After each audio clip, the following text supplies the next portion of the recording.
Hogwarts, Treasure Hunting with the Eye of God, Episode 51, Hagrid's Invitation. Hagrid was stunned, obviously not expecting to meet a little wizard at the edge of the Forbidden Forest. However, he recognized the boy's identity at a glance. "Oh, I remember, your name is Ting, right?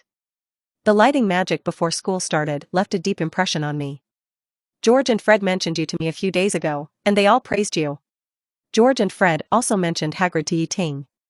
In the case of a shortage of medicinal materials, Hagrid is their largest supplier of raw materials. "Hello, Hagrid." Ting chuckled, "They are my friends. This is Hermione, whom you met that day, and this is Susan. They are students from Gryffindor and Hufflepuff, respectively. I brought them here today to practice flying brooms. There are few people here, so it is suitable for practice. Hello, little guy, just call me Hagrid." Hagrid put down the giant bow and greeted the girls. "By the way, the name Hermione sounds familiar to me." He touched his chin and said thoughtfully, "Harry and the twins' little brother came to see me yesterday. Ron mentioned you." "Oh?" Hermione raised her eyebrows. "What did he say about me?"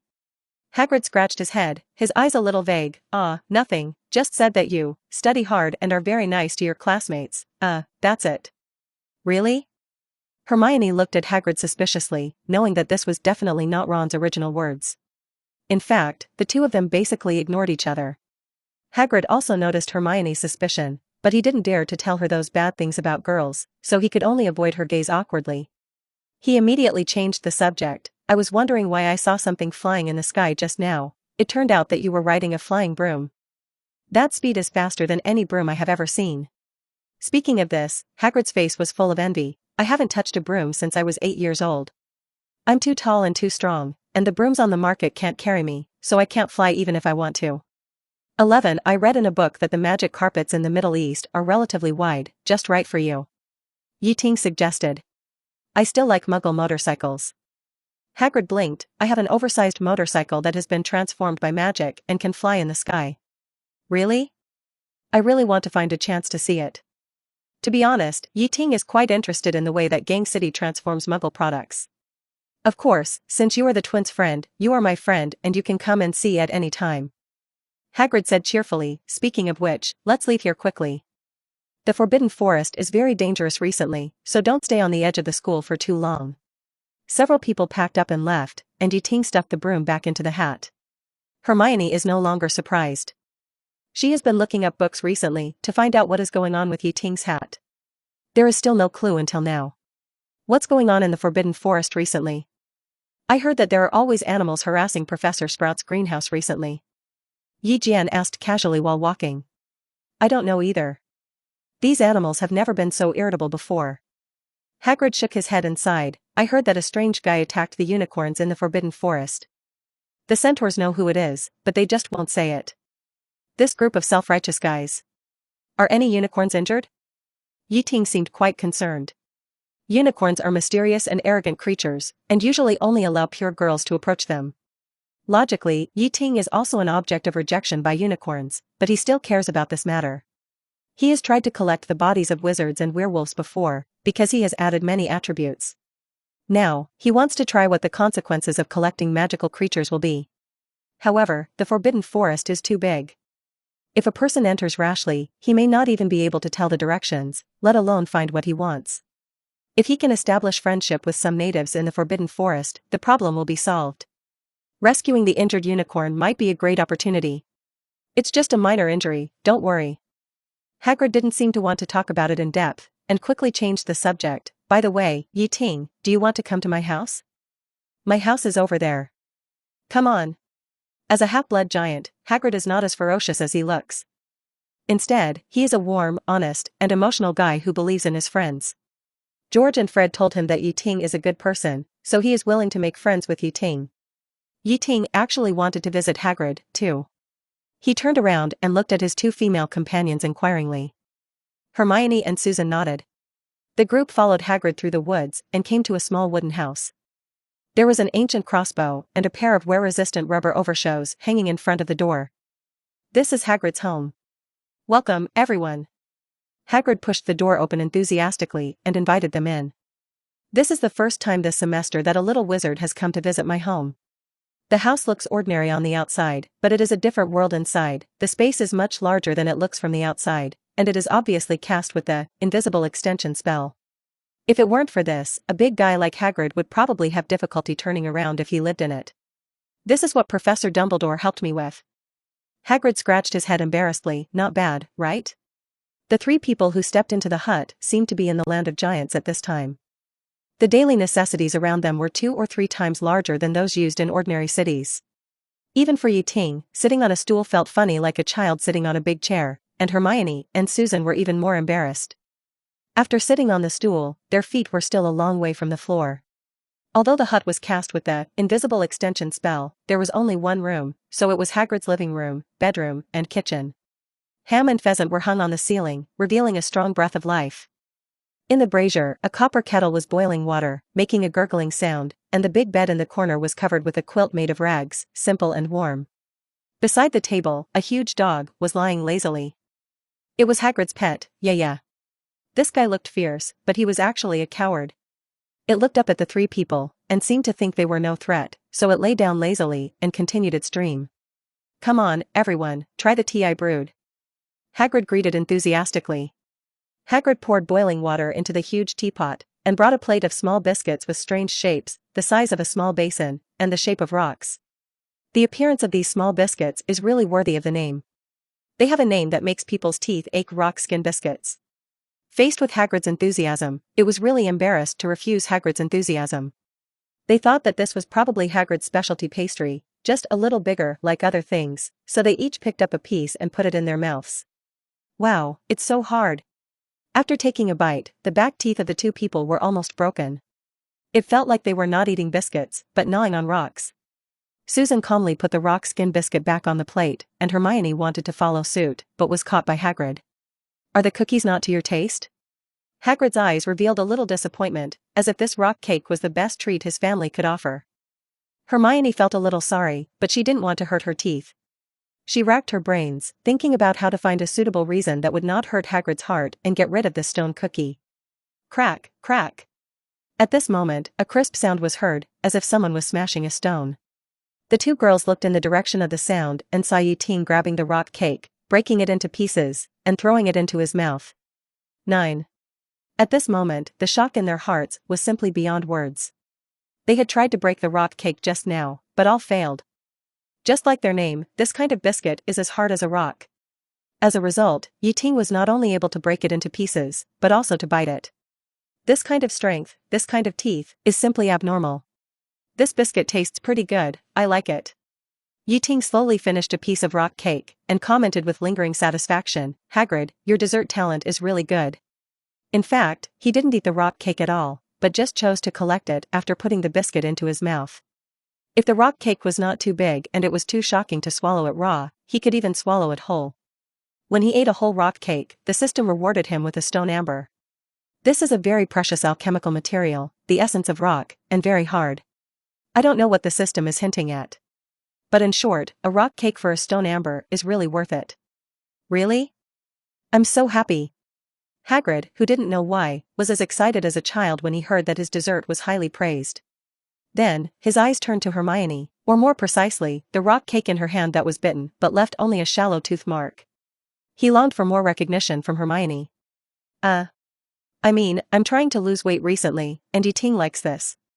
Hermione reacted quickly and found an excuse to put the rock cake that she had bitten but failed to bite into Ting's hand. She should stay away from food that is as hard as stone. As smart as me.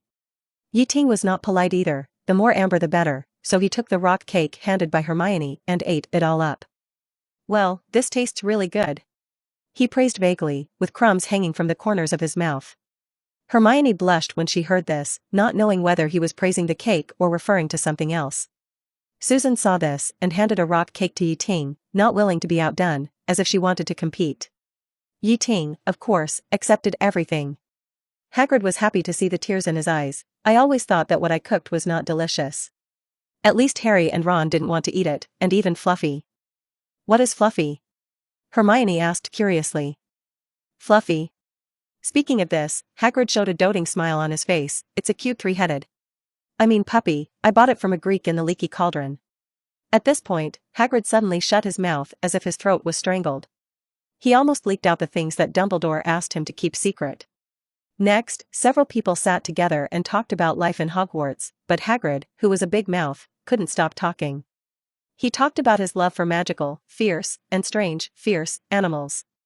Ting listened with relish and was full of curiosity about the magical creatures mentioned by Hagrid.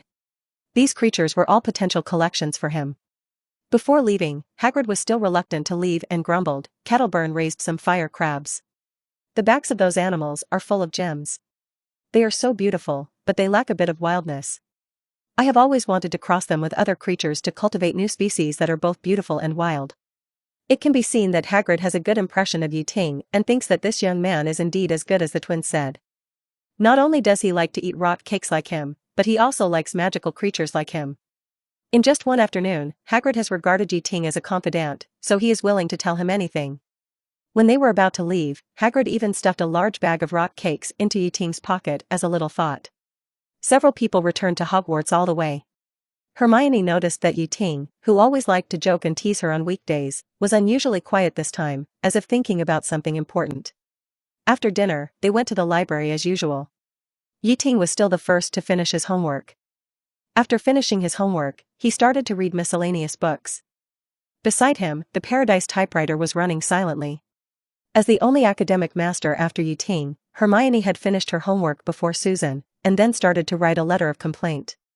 But this time, the complaint was not to Professor Binns, but to Professor Quirrell. If Hermione was still confused by his pitiful appearance in the first class last week, then today, Hermione can no longer stand this professor and can only read the text in class. After writing the letter, she looked at Ting and asked what happened after leaving Hagrid. "What were you thinking about at that time?" the girl asked curiously. "I was thinking about Fluffy." Ting said, "I heard that Fluffy is a very special magical creature. I want to go and see it. Do you know where Hagrid's Fluffy is?" The little girl was even more curious. "Of course," Ting said casually, "it's in the abandoned corridor on the 4th floor." Ting certainly didn't just go to see Fluffy. Hagrid's mention of Fluffy reminded him of something. As a classic scene in the first part of the original book, Ting believes that many things in the level under the trapdoor have the potential to become high-quality collections. He naturally wanted to grab the wool. The Goldfinger setting was slightly changed, but it does not affect the plot. In addition, the author is here to ask for flowers, monthly tickets, and rewards, which are really important for new books. Episode 52, Night Tour Invitation. "You can't do this." Hermione reminded with a serious face, Professor Dumbledore clearly prohibited night wandering on the first day of school, and the corridor on the 4th floor was designated as a restricted area. If you are caught, you will be deducted points, and you may even be expelled from school. "Don't worry," Ting said confidently, "I have never been caught wandering at night." Although he wandered at night only once, he was not caught 100% of the time. Snape still doesn't know that the culprit who took his potion was Ting. The little girl is innocent and talks about school rules and college honors, but she has not experienced the excitement of breaking the rules. Once she tries it once, she will probably be addicted to it and can't stop. She will pester him every day to experience it again. Maybe she will be more addicted than him. He half-jokingly said, "Besides, in Hogwarts, no night out, no skipping classes, no failing courses, no premature love, no falling in love. Let's forget about this. Anyway, if you don't go crazy like this, how can you really experience campus life?" Heretical theory. Hermione turned her head away and snorted disdainfully, "Susan and I won't go out at night, skip classes, fail courses, and that." "Right, Susan?" Susan glanced at Ting and smiled. The gentle smile looked particularly sweet. "Look, Susan doesn't support you." Ting smiled even more proudly. "Susan." Hermione raised her pointed chin angrily, but that's really dangerous. Principal Dumbledore said that going there would be life-threatening. Hogwarts is not absolutely safe. There is really no safer place in the magic world than here. Ting retorted disapprovingly.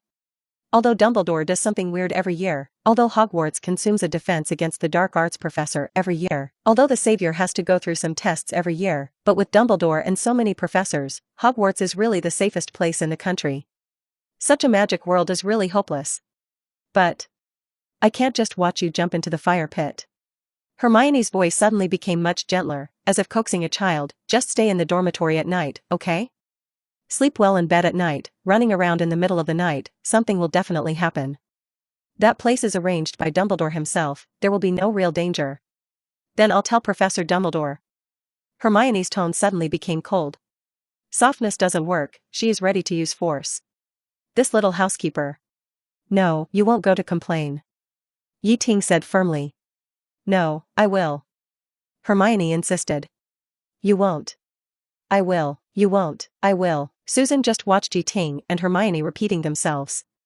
Seeing the two of them enjoying themselves, she didn't know why she felt unhappy. Finally, their repeating behavior attracted the attention of others. Ting.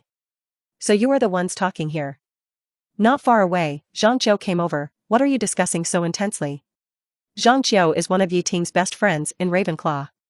It's a pity that they are in different grades and don't have many opportunities to meet each other. They are even less likely to meet than Hermione and Susan from different colleges. Ting wants to go to the abandoned corridor on the 4th floor for a night stroll.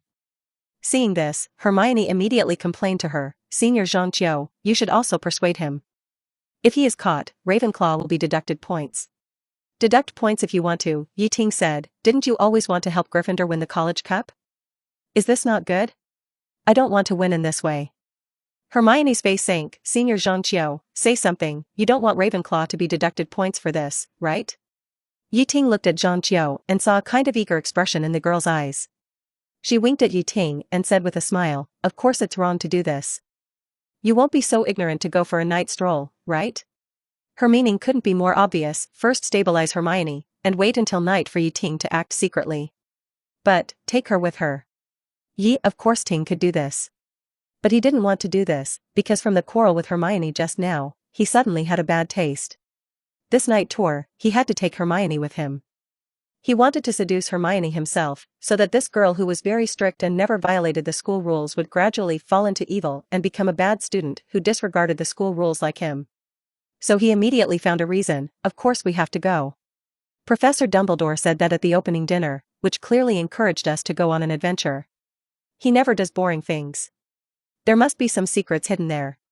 He has set the stage, and if no one comes to support him, it would be a big disappointment. This farce finally came to an end, but it was not because one of them convinced the other, but because Madame Pants took action. In the awe-inspiring eyes of many young wizards, the two best freshmen, the two academic masters who dominated the first grade, were kicked out of the library. Susan and Zhangqiu followed them out with a look of amusement. It's over. Hermione stood in front of the library door, her face wrinkled into a ball, and she muttered aggrievedly, Stinky Ting, I've been implicated by you.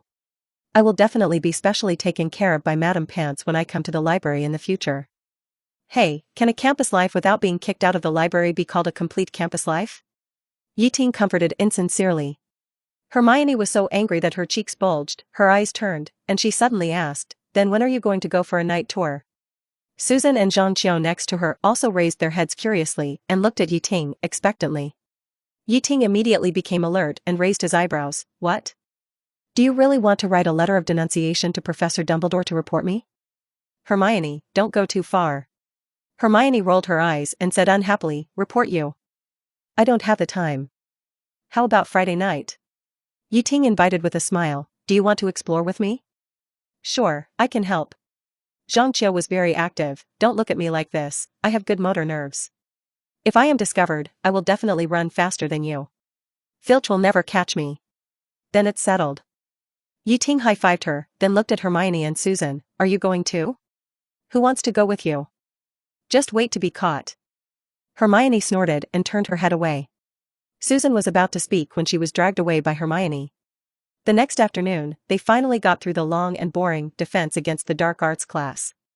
When Ting and Susan were walking side by side towards the auditorium, suddenly, Hermione ran over in a hurry with a nervous look on her face. Ting, Neville had an accident in the last flying class and was admitted to the school hospital, Hermione said anxiously, let's go see him when we have time. Injured? Ting frowned, what happened? Neville couldn't control the flying broom, and the result was. Hermione said, a trace of fear flashed across her face, and she was obviously still in shock. She secretly thanked Ting for helping her improve her flying skills. Oh, what bad luck. Ting sighed and nodded in agreement, let's go and see him. It's just a pity for Neville, he could have avoided this injury. Although Susan was not very familiar with Neville, since Hermione and Ting were both there, she followed the crowd. On the way, Hermione started a new topic mysteriously. Hey, do you know? Another thing happened in the flying class. What happened? Ting asked knowingly. Harry and Malfoy are fighting again. While Madame Hooch is away, the two compete in flying brooms. Harry obviously won, but Malfoy just didn't accept it, and they quarreled. Hermione described vividly. So, the two of them really fought? Ting raised an eyebrow and asked. That's not the case. The two of them just had a quarrel, Hermione said in a low voice, but Malfoy proposed to solve the problem by dueling. Oh, that's good, to decide the winner in a manly way. Hey, I remember Malfoy is going to Selch's detention tonight, right? Yi Jian frowned. Yes, Malfoy is going to detention, how could he duel with Potter? He deliberately led Potter there so that Filch could catch him and deduct points from Gryffindor. Yes, Malfoy is going to detention, how could he have time to duel with Potter? Hermione had thought of this possibility a long time ago. He wants to trick Potter over, then let Filch catch him and deduct points from Gryffindor. Ting laughed when he heard this. Malfoy's previous action seemed silly, but he didn't expect him to be quite scheming. Then did you tell them? Ting asked curiously. I told them, but Potter and Weasley just won't listen. Hermione said angrily, they told me to mind my own business. Then just forget it. Ting shrugged, with an indifferent attitude, it's hard to persuade the damn ghost with good words, they don't appreciate it, why are you in a hurry? If they are not Gryffindor, I don't bother to care. Hermione muttered angrily, but this is related to the honor of our college. If they are caught, Gryffindor will lose points. So you came to me and want me to persuade them? Ting raised her eyebrows. Yes, Gryffindor seems to like you very much. Hermione looked at Ting expectantly. But Ting shook his head. Hermione, you have to think about it this way, you stopped them this time, they may still be fooled next time. People can only learn from their mistakes after they have really suffered losses. Of course, it is also possible that they will never learn from their mistakes until one day they cause a big disaster. Ting said with a smile, but what if they really learned their lesson? If they are punished this time, they will not cause trouble to the college again. If you stop them, they may get away with it, which will only encourage their fluke mentality, and they may become worse in the future. Humph, I knew you would say that. Hermione put her hands on her hips, you must want to see Gryffindor lose points, and then you Ravenclaw can take the opportunity to widen the gap, right? No, I have to find someone else to stop them. You don't want to go to Professor McGonagall to complain, do you? Ting looked at Hermione's expression, sighed, and persuaded, I advise you not to do this. Why? Hermione was puzzled. If the two of them knew that you reported it, although they wouldn't say it, they would definitely resent you in their hearts. Ting patiently explained, if this gets out, Gryffindor students won't like you, even though your starting point is for Gryffindor. Hermione whispered, I don't have many friends in Gryffindor. If you don't have friends, make some. Ting shook her head and gave her an idea, you can introduce your roommate to me, and I'll help you make new friends, right? When Hermione heard this, Lavender Brown's frivolous personality and Parvati Patil's beautiful face full of exotic charm immediately appeared in her mind. She could almost foresee what would happen if she really did what Ting said. Lavender would definitely become Ting's, Qian Li's, follower, and would follow him around all day. As for Parvati, she saw with her own eyes that girl get up early in the morning just to visit Ting's morning exercises. I know what you're thinking, Hermione thought of this and rolled her eyes at Ting, I won't introduce you to my roommate. Ting shrugged helplessly and continued the previous topic, besides, you don't have solid evidence. Even if they are scolded, they will still sneak out at night. Then I'll go tell the prefect Percy, right? Hermione asked unwillingly, do you think Percy is a good boy? Penelope told me that she caught Percy eating in the kitchen last time. Ting said with a smile. Hermione was speechless for a moment, not knowing what to say. Seeing that the school infirmary was not far away, Ting restrained his smile, looked at Hermione seriously and said, Hermione, don't always think about influencing others. I will teach you a sentence, let go of the plot of helping others and respect the fate of others. Hermione's face was still tangled, but she was obviously moved by Ting's words. At this time, Ting's mind flashed with inspiration, Harry and Ron, these two guys, will definitely attract Filch's full attention tonight, so wouldn't it be a relief for him to go to the library? What are you waiting for, take action tonight. Hermione seemed to have thought of this, staring at Ting with suspicion, you don't want to go for a night tour too? While those two idiots are attracting Filch, why don't you go to the restricted area on the 4th floor to have a look? Yes, that's the plan. Ting chuckled, how about you help me? Help you? Wish. Hermione rolled her eyes. I'll go to Principal Dumbledore and expose you. Just like that, several people entered the school infirmary noisily along the way. Episode 53, Lynette vs. the Three-Headed Dog. As the night fell, the clock hands had quietly slipped past 11 o'clock, which was the time for Ting's night tour. The three roommates who usually fell asleep as soon as they touched the pillows were like chicken blood tonight. They were still chattering in bed after turning off the lights. Seeing Ting shook his head helplessly, he couldn't leave if they didn't sleep. He didn't want his roommates to know about the night tour. But now he had to go, and he didn't want to stand up the girl on his first midnight date. After hesitating for 0.1 seconds, Yi finally made up his mind.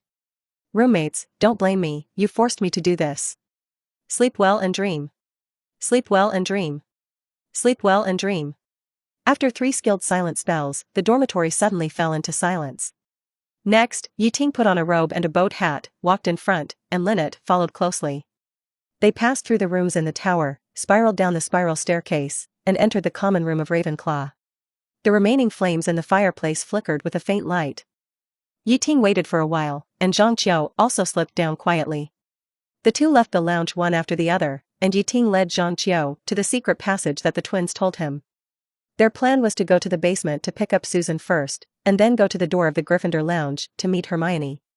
Looking at the big hole behind the stone guard, Zhang Qiu was very surprised. Oh my god, I pass by here every day, and I never knew there was a secret passage here. This secret passage may have been designed by Ravenclaw for a convenient midnight snack, and it can go directly to the basement.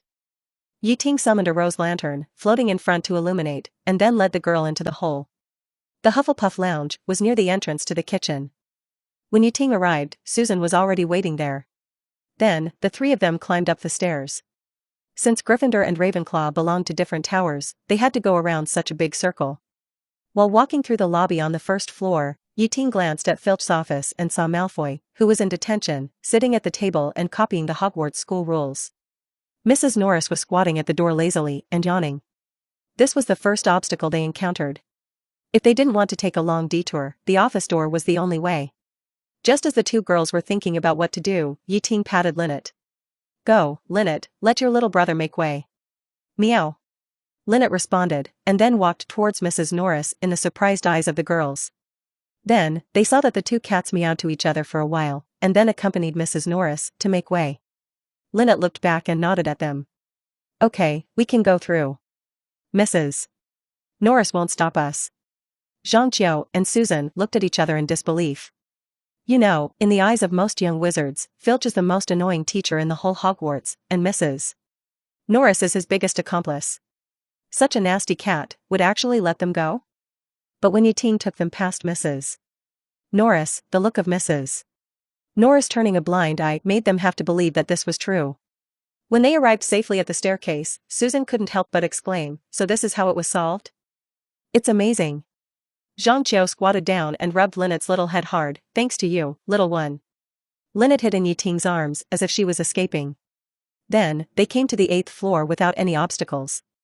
Soon, Hermione hurried over. Hermione obviously felt that the robe was too cumbersome, so she changed into a black muggle outfit, looking like a night walker. She was wearing a pair of light running shoes, as if she was ready to run away at any time if she was discovered. As long as she was not the slowest runner, she would definitely not be caught. Although Hermione changed into a night walk outfit, the anger on her face was still difficult to conceal. Ting, you actually came for a night tour? Hermione's eyes widened, as if she couldn't believe it. I told you so much last night, and you still, but I didn't say I couldn't come. He spread his hands lightly.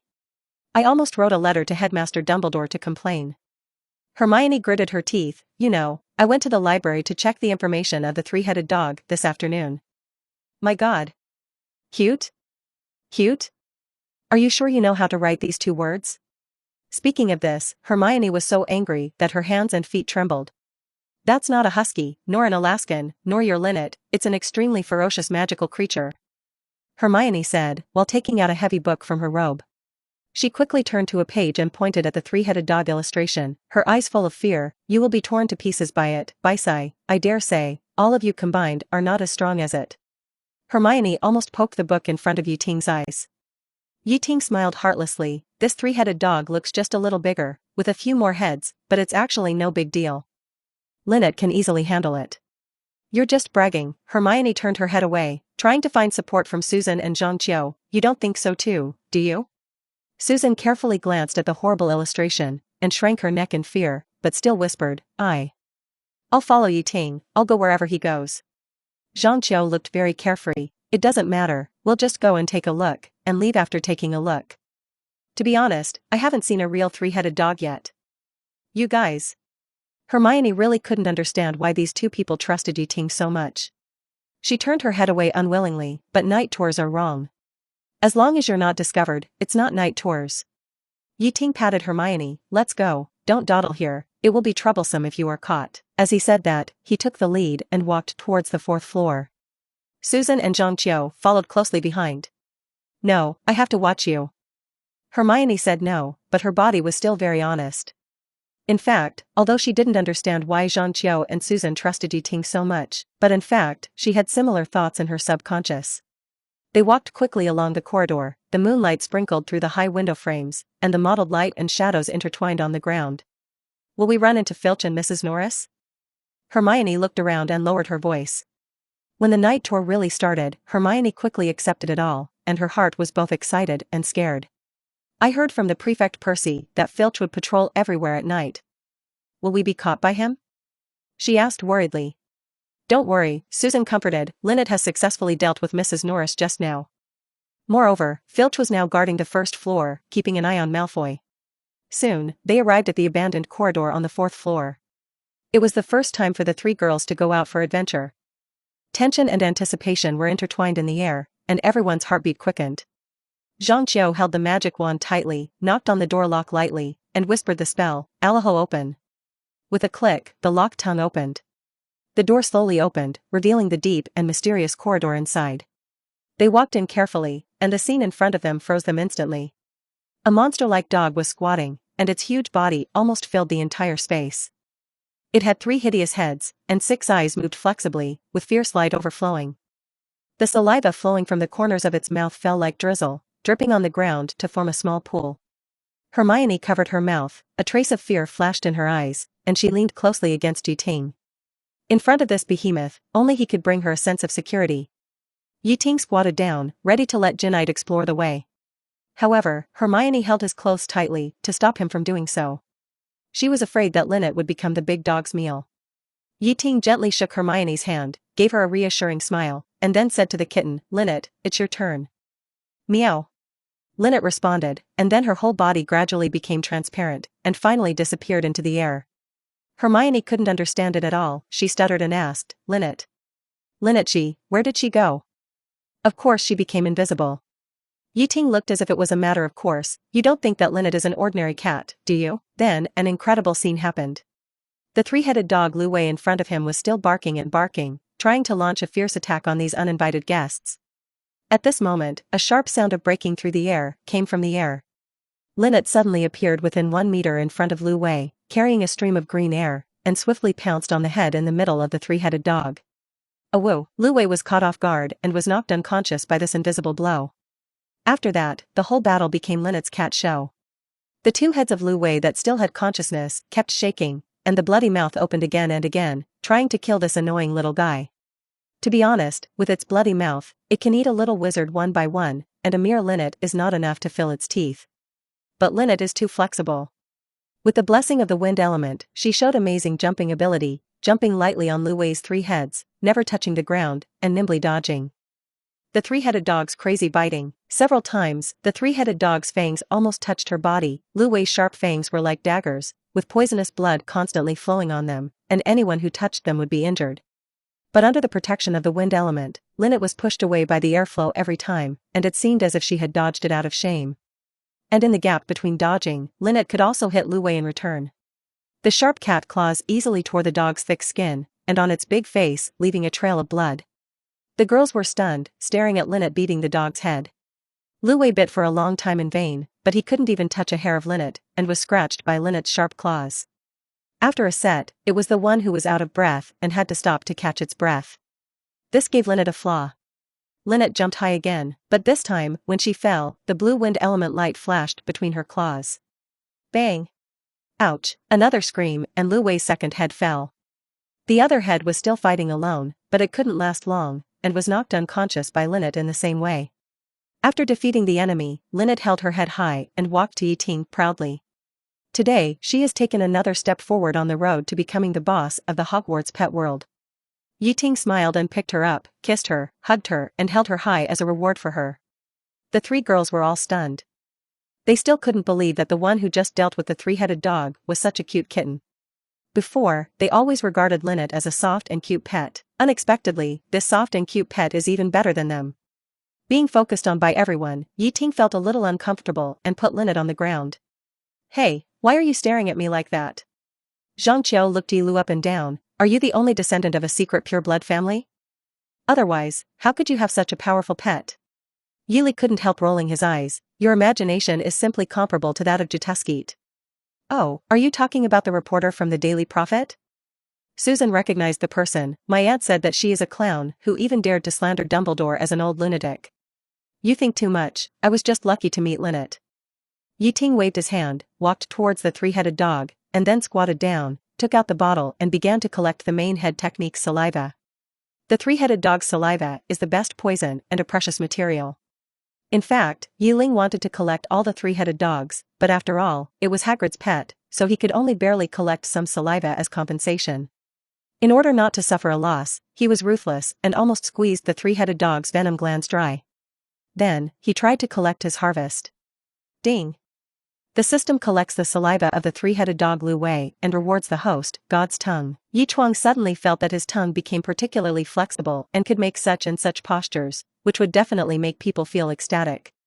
Of course, the above are just byproducts. The real function of God's tongue is to have an absolute sense of taste. Just a slight taste can instantly know what ingredients are used.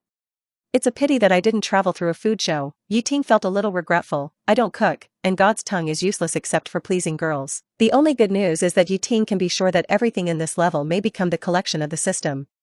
A little bit of Fluffy saliva can reward God's tongue. What will the next level help? Fluffy is Hagrid's pet. He is embarrassed to leave, but other levels. On the other hand, Hermione was very curious about Lynette's species. Ordinary cats definitely can't have this ability, but catkins don't have invisibility. Could it be that she has the blood of invisible monsters? I don't know this, but I think she is more likely to have the blood of Oriental cat demons. Ting shook his head, but then again, these are not important. Let's keep going. Keep going? Is there any way to go here? Seeing that the three-headed dog was still dizzy, Susan looked timidly into the abandoned corridor. Look, there is the secret passage, guarded by the main dog. Zhang Qiu and Hermione were studying what kind of magical creature the cat demon was, when suddenly, they discovered a new clue. After the three-headed dog moved, a hidden door appeared on the ground. Episode 54, Rose's Lightning. Zhang Qiu walked forward and easily pulled the ring on the trapdoor. The door creaked open, slowly. "What's down there?" Hermione asked curiously. "It's pitch black, nothing can be seen." Ting waved her hand, and the rose lantern floated down. The purple light dispelled the darkness and illuminated the space below. "It seems to be a devil's snare at the bottom?" Zhang Qiu quickly figured it out. As expected of a future seeker, his eyesight is as sharp as an eagle's. "I know about the devil's snare." Hermione immediately turned into a little knowledge expert and recited the contents of the book skillfully. A mature devil's snare can stretch out snake-like vines, tightly wrapping around any creature that approaches, causing damage or even fatal danger. This plant prefers a dark and humid environment, so light and warmth are its nemesis. Wow, the freshmen nowadays are really amazing. Zhang Qiu glanced at Hermione in surprise and exclaimed, "I remember that the knowledge about the devil's snare should be learned in the second half of the first grade, right?" "That. I have memorized the textbook." Hermione smiled shyly. "Okay, don't waste time, let's go down directly," Ting urged. Before the others could react, he jumped down without hesitation. Then, the rest of the people also plucked up their courage and followed him down. Plop. With a strange and dull crash, Shan felt that she had fallen on a soft object. The plant seemed to come alive, and quickly stretched out snake-like vines, tightly wrapped around her ankles. Except for her, everyone's legs were bound by those long vines. Susan panicked and tried to break free from the vines, but the more she struggled, the tighter the vines became. "Don't move, Susan," Ting reminded, "the more you move, the tighter the devil's net will be." Hearing Ting's words, she stopped struggling obediently. Then she was surprised to find that the binding force of the vines seemed to have eased a little.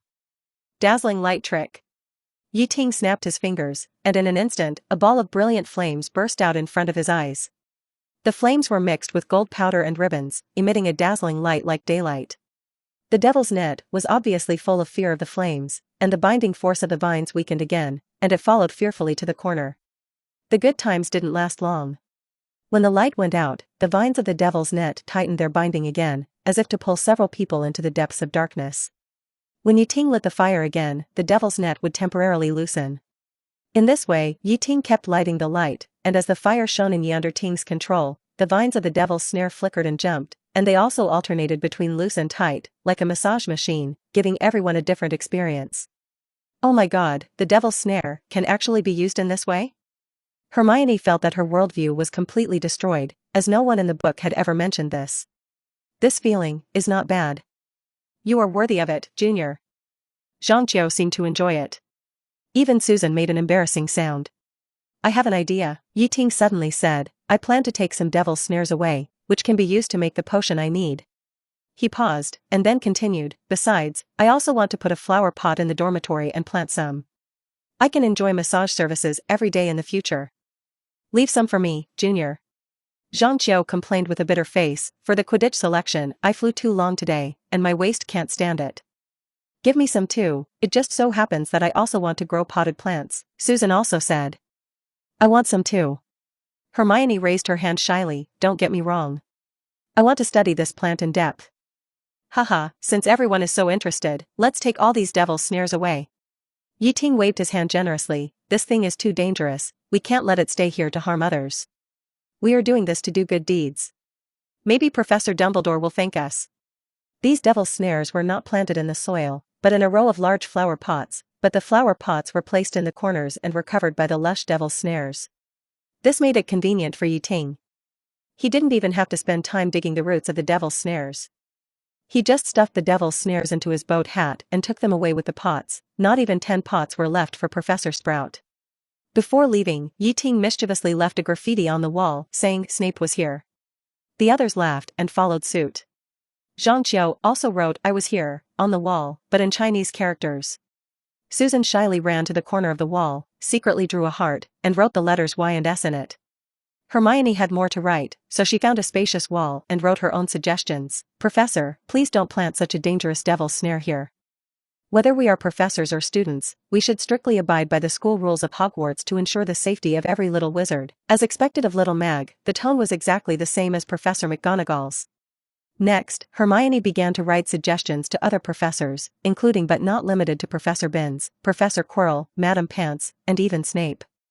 Her suggestion to Snape was not to focus only on Harry in class, but also to point out other people to answer questions, such as herself. If Ting hadn't urged her to leave, Hermione might have really filled the entire wall with her advice. Finally, she solemnly signed her name, 10 ordinary 10th grade wizards. After leaving the empty Devil's Gate, several people stepped onto a stone-paved corridor, which was their only path to the next destination. In the corridor, apart from their own footsteps, there was only the sound of water dripping slowly along the stone wall echoing in the empty corridor. Did you hear any strange sounds? Zhangqiu suddenly asked in a low voice. Ting nodded slightly. He inherited the senses of a werewolf, and his hearing was better than Zhangqiu's. He could catch the slight rustling and sporadic tinkling sounds coming from the front. Could it be a ghost hiding in front? Susan's voice was trembling. It doesn't sound like a ghost. Zhangqiu listened for a while, thinking, it sounds more like the sound of flapping wings. Several people hurried to the end of the corridor. A brightly lit door came into view. Under the high vaulted ceiling, countless gem-like birds danced in the air, and the wings fluttered, shining and colorful, beautiful. However, a closer look showed that they were not real birds, but countless winged keys. At the other end of the room, a heavy, old wooden door blocked their way. Everyone approached curiously, and Hermione reached out to try the door handle, but found that the door was locked tightly and could not be opened. Zhangqiu then cast the Alaho opening spell, but this time, the lock magic seemed to have lost its effect. It seems that the key to open the door is hidden in these flying keys. Zhangqiu said thoughtfully. But, with so many keys, which one is it? Susan looked at the keys in the sky, a little at a loss. What we are looking for is a large antique key, which may be silver and shaped like a door handle. Hermione stared at the door lock, trying to find clues. Zhang Qiu looked around the room, but did not find anything unusual. She frowned and wondered, strange, since Professor Dumbledore set up these levels, there is no reason not to prepare tools to grab the keys. This may mean that this level is not yet fully ready. Ting analyzed. What should we do now?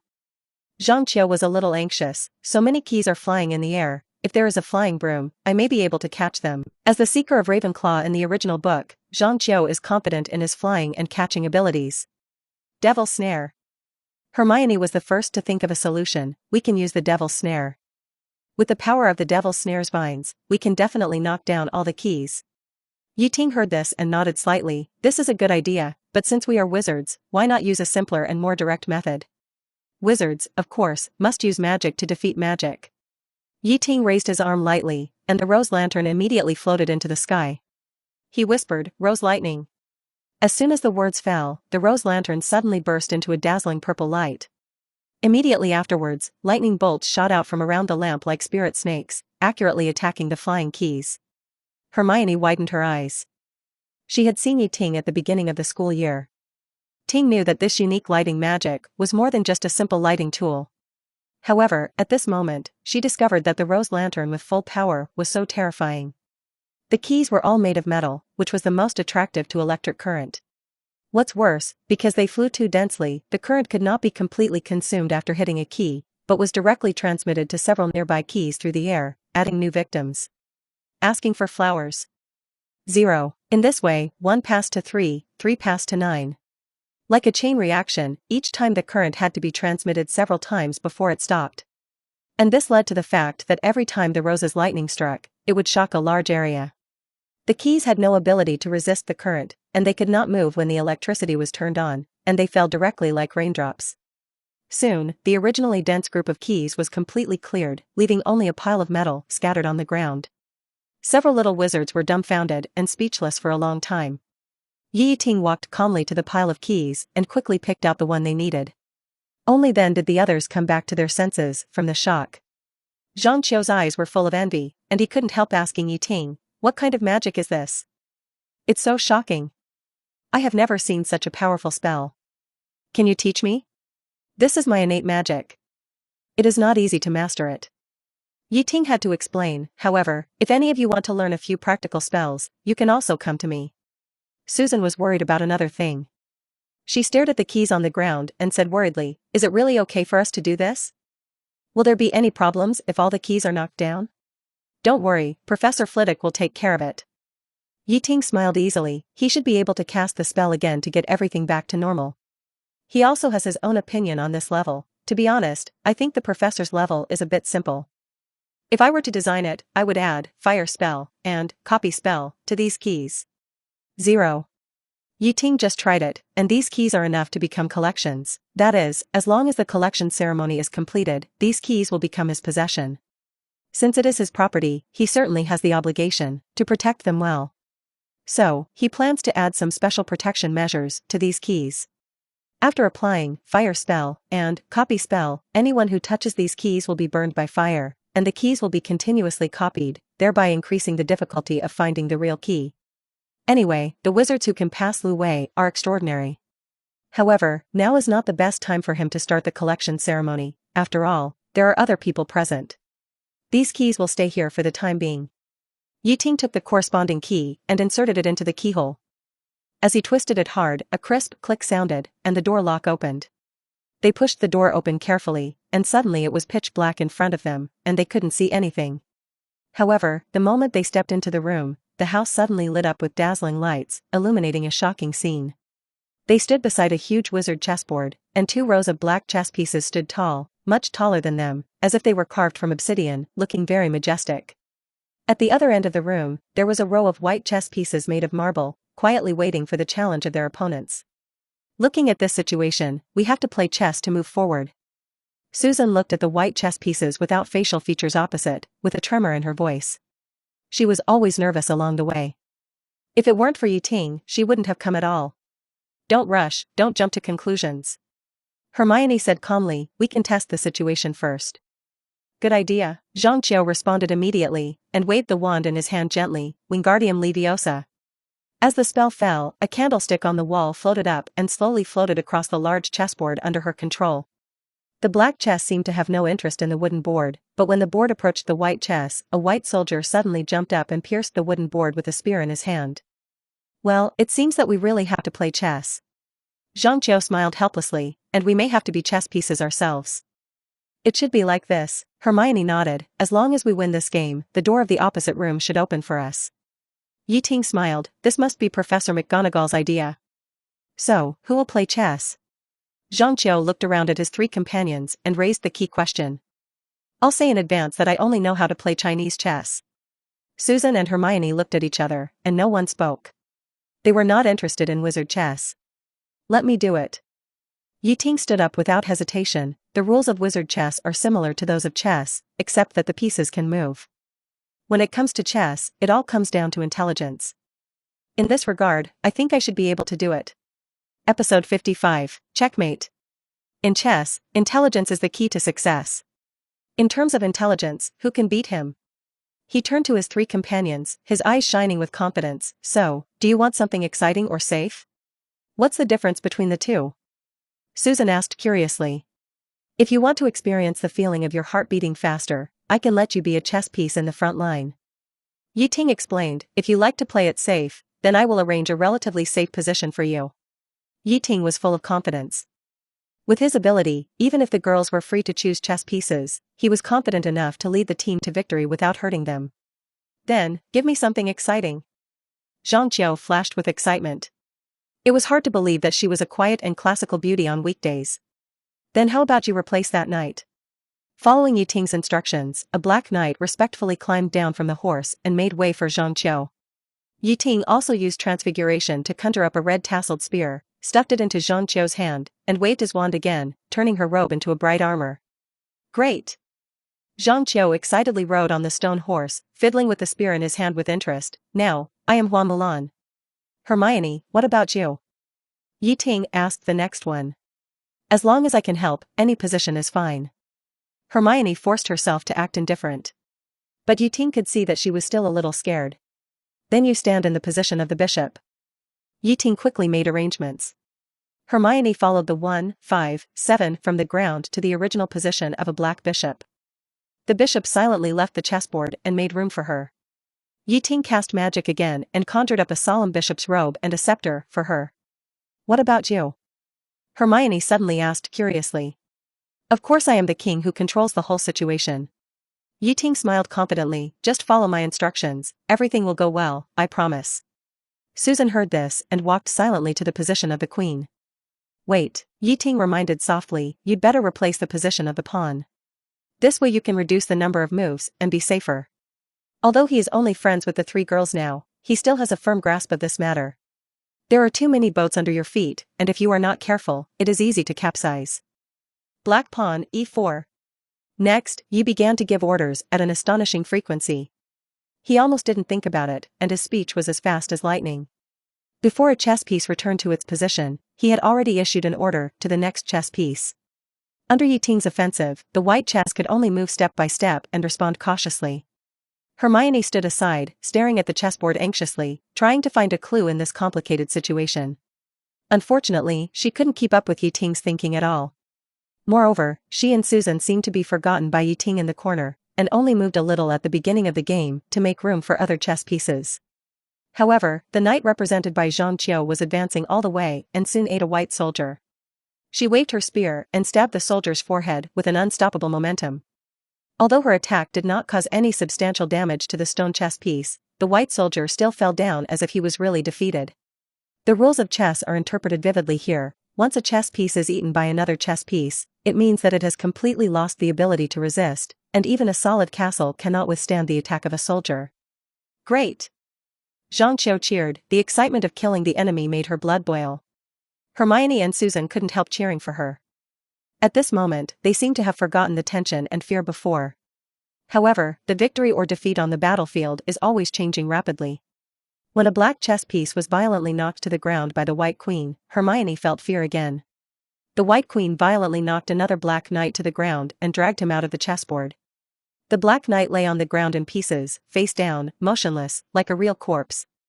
Every time a black chess piece was eliminated, the white chess piece looked cold and ruthless. Soon, a pile of lifeless black chess pieces were piled up messily by the wall, like a morgue. However, under Yi Ting's manipulation, more white chess pieces were also defeated in an orderly manner. The Black Knight, represented by Zhang Qiu, rushed left and right on the battlefield, brave and invincible, and about half of the chess pieces were killed by her. But she herself was unscathed. This was due to Yi Ting's precise control. Under Yi Ting's layout, Zhang Qiu's every move was carefully calculated, either with other chess pieces to protect, or Yi Ting would leave more valuable bait for the white side. In addition, Yi Ting also protected Hermione and Susan with ease, moving them out of danger before they were attacked.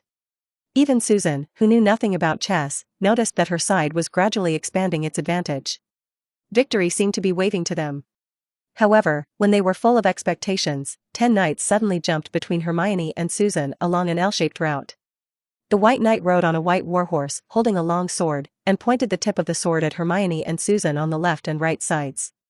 Hermione suddenly realized the coming of danger. She took a deep breath and exclaimed, "This is a smack." Susan had not yet realized the seriousness of the situation. "What's wrong?" "What is a smack?" Hermione explained nervously. "Look at the grid where the White Knight stands. He can attack any of us at will. No matter who moves away in the next round, he will attack the other person mercilessly." At this moment, Hermione was full of uneasiness. She couldn't help but imagine what would happen if the real her stood on the chessboard instead of the chess piece. If she was hit by the sharp blade but survived, would the knight swing his sword again and again until she died? Or, will she be abandoned on the chessboard and left to bleed to death? Fear was like a dark tentacle, tightly wrapped around Hermione's heart. She wanted to escape from this terrifying chessboard, but found herself as if bound by invisible shackles. Without the king's order, she couldn't even take a step out of the square. Hermione looked back at Yi Ting in panic, eager to see something on his face. But the boy was so calm that Hermione couldn't see any expression. You save Hermione first, she is more valuable than me." A trembling voice broke the heavy silence. Hermione turned her head to look at Susan. Her whole body was shaking violently, and her thin legs were slightly bent, but still stubbornly supporting her body. "Hermione is the bishop, and I'm just an insignificant soldier." Susan continued, "She can play a bigger role in the next chess game. What's more, she knows more knowledge than me, which will definitely be more helpful to your adventure."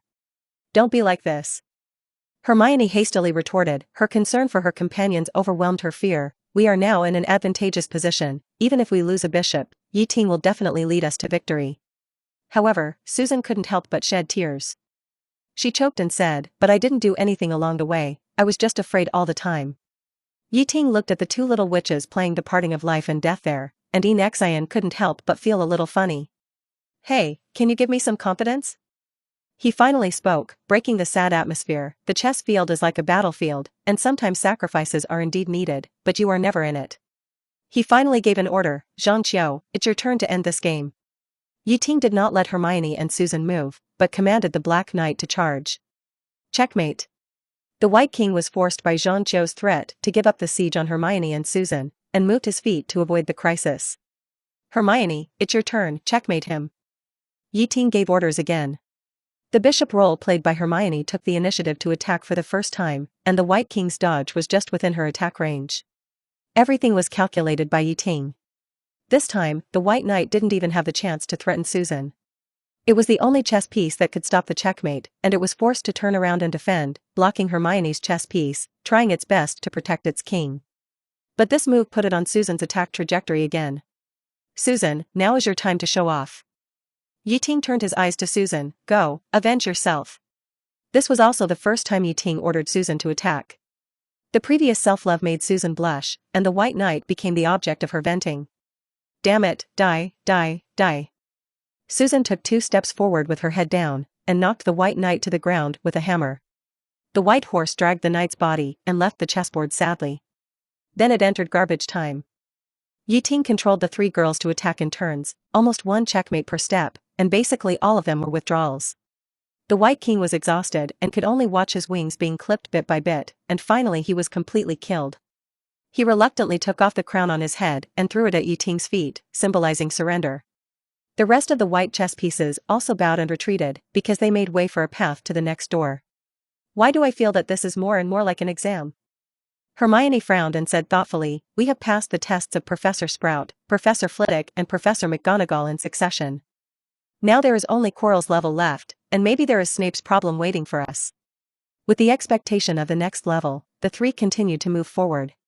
But Ting did not leave immediately, but continued to observe the chess pieces. Ting, what's wrong with you?" Hermione turned around in confusion and walked to his side to ask.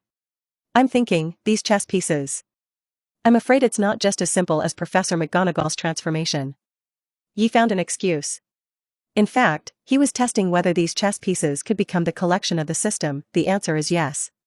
He continued to explain, although transfiguration is powerful, it usually requires the continuous control of wizards to make the transformed objects move autonomously. But now Professor McGonagall is not here at all. Such a huge chess piece can not only move freely, but also play games with us. This is definitely not something that can be achieved by simple transfiguration. "You mean?" Ting gently stroked the crown of the White King in his hand. "These chess pieces should be the product of the combination of transfiguration and alchemy.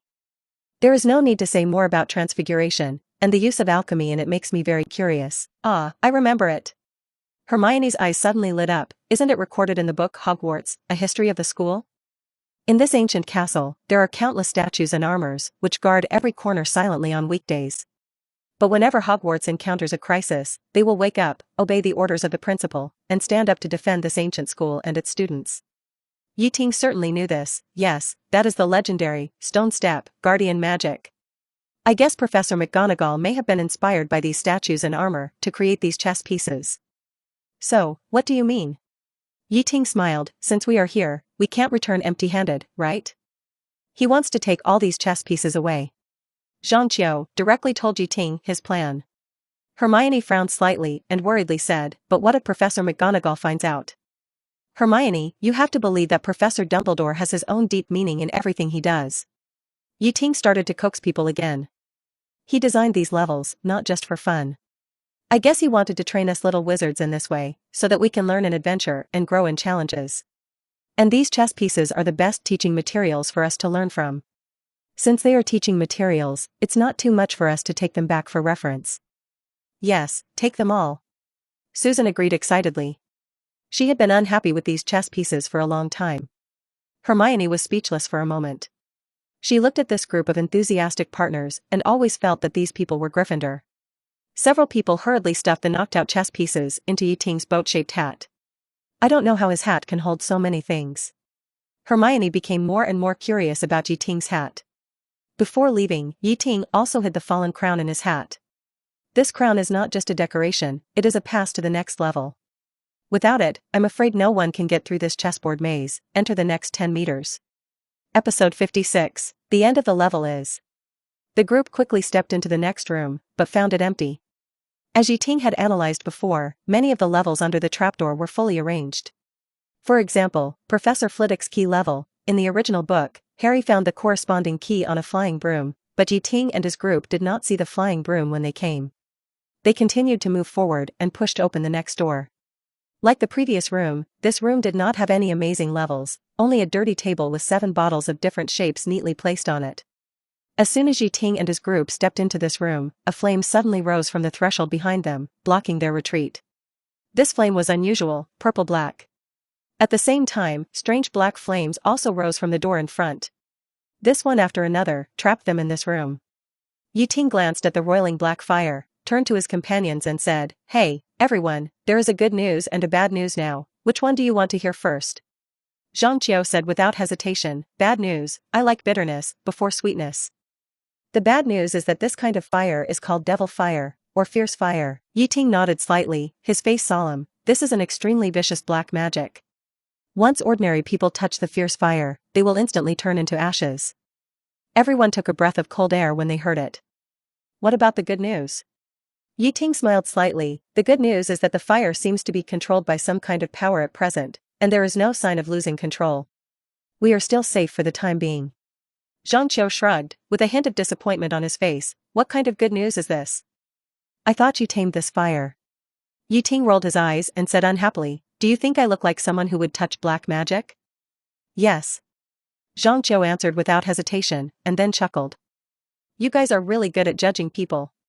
Yi Ting was also amused and shook his head helplessly, but to be honest, I haven't studied black magic yet. But who can say for sure about the future? In this magical world, every magic master is basically a master of black magic. Even decent people like Dumbledore and Flitwick are no exception. He continued to comfort everyone, although I don't know the fire curse, and can't control this devil's fire, I believe that since this is a carefully designed level, a test question, Dumbledore will definitely leave us the key to crack it. Several people walked to the table, and Hermione grabbed a roll of parchment next to the bottle and read the riddle on it softly. Danger is in front of you, safety is behind you, and two of us can help you. Drink them, one will lead you forward, and the other will send you back to where you came from. Two of them are filled with nettle wine, and three are killers waiting in line. Choose, unless you want to stay here forever.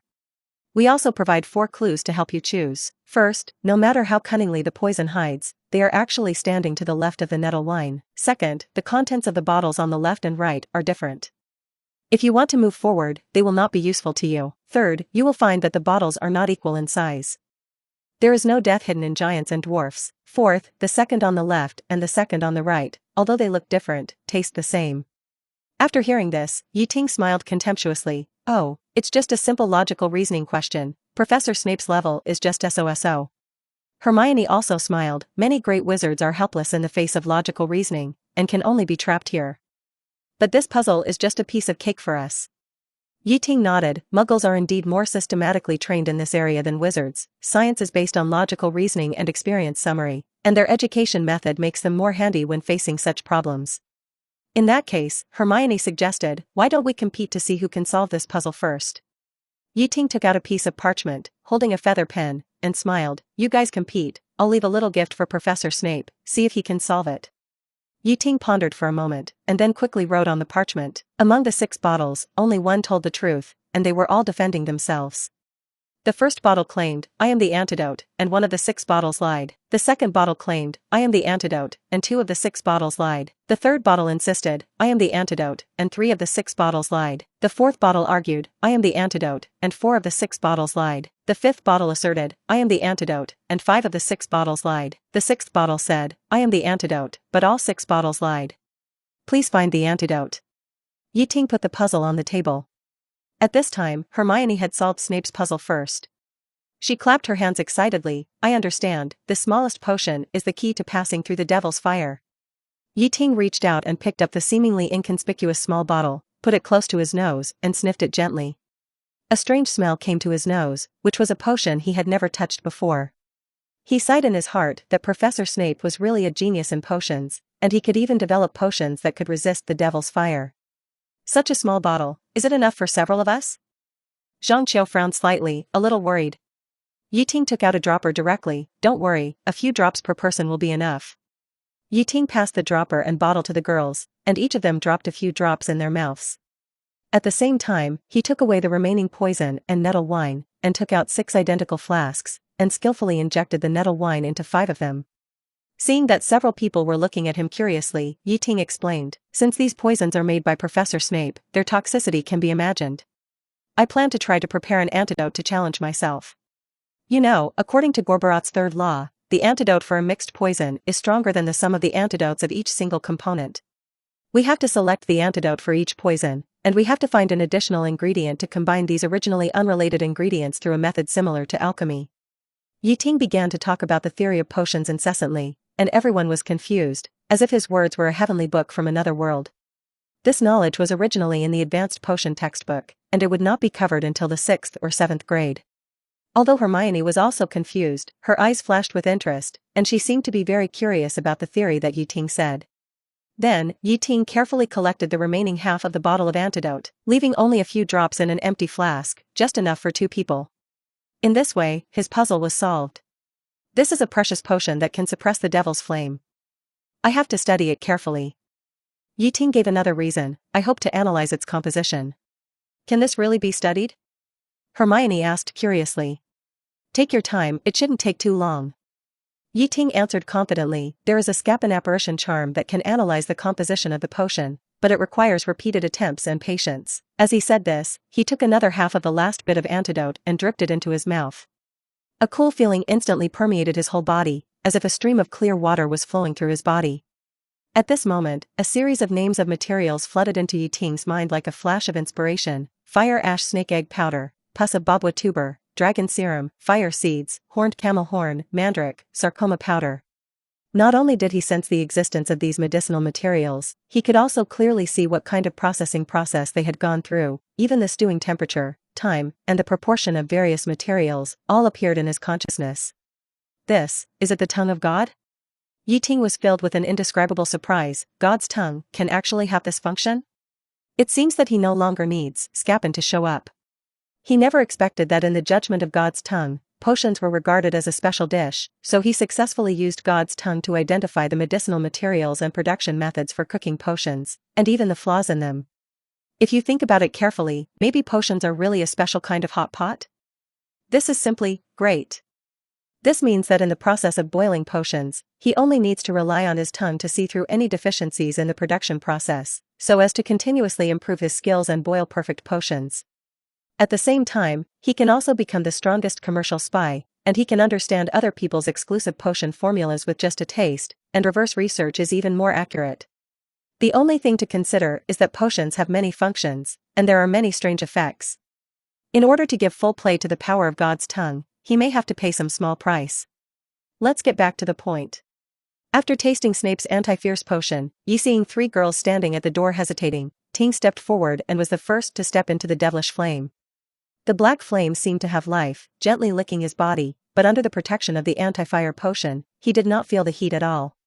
At that moment, his vision was swallowed by darkness, and only the flames jumped in front of him. Then, he successfully crossed the flames and came to the other side, which was the last room. Referring to the original plot, Ting thought he would see an empty room, at most a large mirror, but everything in front of him was completely different from what he expected. This is a spacious and gorgeous room, and the circular design adds a bit of elegance. On the table with slender legs, all kinds of strange silverware are rotating, spewing wisps of light smoke. The walls are covered with portraits of the old headmasters of Hogwarts in the past, and they are snoring softly in the frames. But Ting keenly caught their slightly raised mouth corners. They are laughing. As for who they were laughing at, need I say more? Of course, it was some fools who fell into the trap. Although he had never been here before, Ting recognized this room at first sight based on the characteristics. Isn't this the principal's office? Realizing this, Ting felt trembling all over, but Jiao was sweating all over, his hands and feet were cold. Can this world still be better? Can people have some trust in each other? After all this time, Dumbledore's real purpose of setting up these complex levels is not to trap Professor Quirrell, but to fish for law enforcement, to test which students will go out at night. Boring or not. However, just as he was about to turn around and leave, Hermione, Zhangqiu, and others couldn't wait to rush into the room. Zhangqiu looked around curiously and asked doubtfully, "Is this the reward after the level is over? It's so beautiful here." "Reward shit." Ting interrupted her hurriedly, lowering his voice and urging, "Hurry up. This is Dumbledore's office." When everyone heard this, their faces suddenly changed, and they turned around and prepared to flee. This reward was obviously not something they could afford. "Since all the little wizards are here, why don't you stay for a while and chat with me?" Professor Dumbledore, wearing a furry purple nightgown and a nightcap with a small ball on his head, walked out leisurely from behind the door of the office bedroom with a gentle smile on his face. "I always like to talk to students before going to bed, which helps me understand their inner world more deeply. However, I am more curious about why you left the warm bed at midnight and appeared here." Ting stood in the front, pulling the corners of his mouth awkwardly, while Hermione hid behind him, trying to reduce her presence in front of the headmaster. "I said a long time ago that we shouldn't have come," Hermione shouted in her heart. If Dumbledore hadn't been there, she might have blurted it out. "Come on, children, sit down," Dumbledore invited with a smile. As he finished speaking, 4 chairs appeared out of thin air and were placed just right behind the 4 people. "Would you like something to drink?" Dumbledore thought for a moment and suggested, "How about a glass of milk?" A glass of milk before going to bed is very beneficial to the stomach. He waved his wand lightly, and 4 cups of steaming milk appeared on the table. At this moment, a dissatisfied voice broke the silence. "Meow." At this critical moment, Lynette was the only one who dared to raise objections. Dumbledore smiled slightly, not taking it as an offense, and also prepared a small dish of milk for Lynette. Then, he sat down leisurely on the chair. "So, you have violated a lot of school rules this time." Dumbledore said the most dangerous words in the gentlest tone, at least in Hermione's ears. How many points should I deduct from you? Faced with the principal's ridicule, what else can everyone say? There are thousands of school rules, and not being discovered is the first one. Now that the fact that they violated the rules has been exposed by Dumbledore on the spot, deductions are inevitable. Episode 57, Malfoy in Action. Dumbledore folded his hands, tapped his index finger with his slender fingertips, and looked at the 4 people and the cat in front of him, with an elusive smile on his lips. But in the eyes of the 4 people, this smile did not have any kindness. They all understood that deductions were inevitable.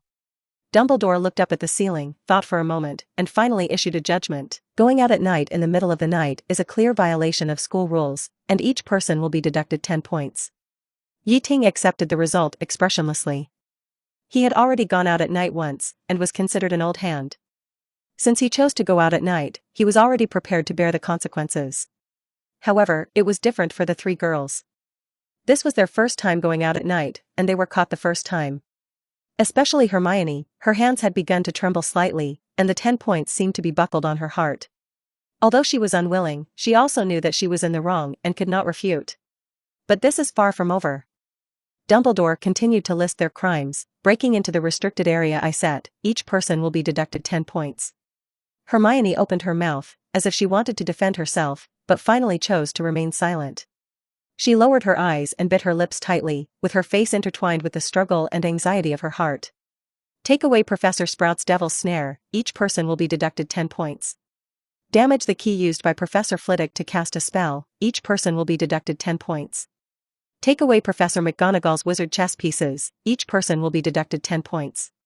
Take away Professor Snape's potion, each person will be deducted 10 points. The crimes were listed one by one, and the points to be deducted were constantly accumulating.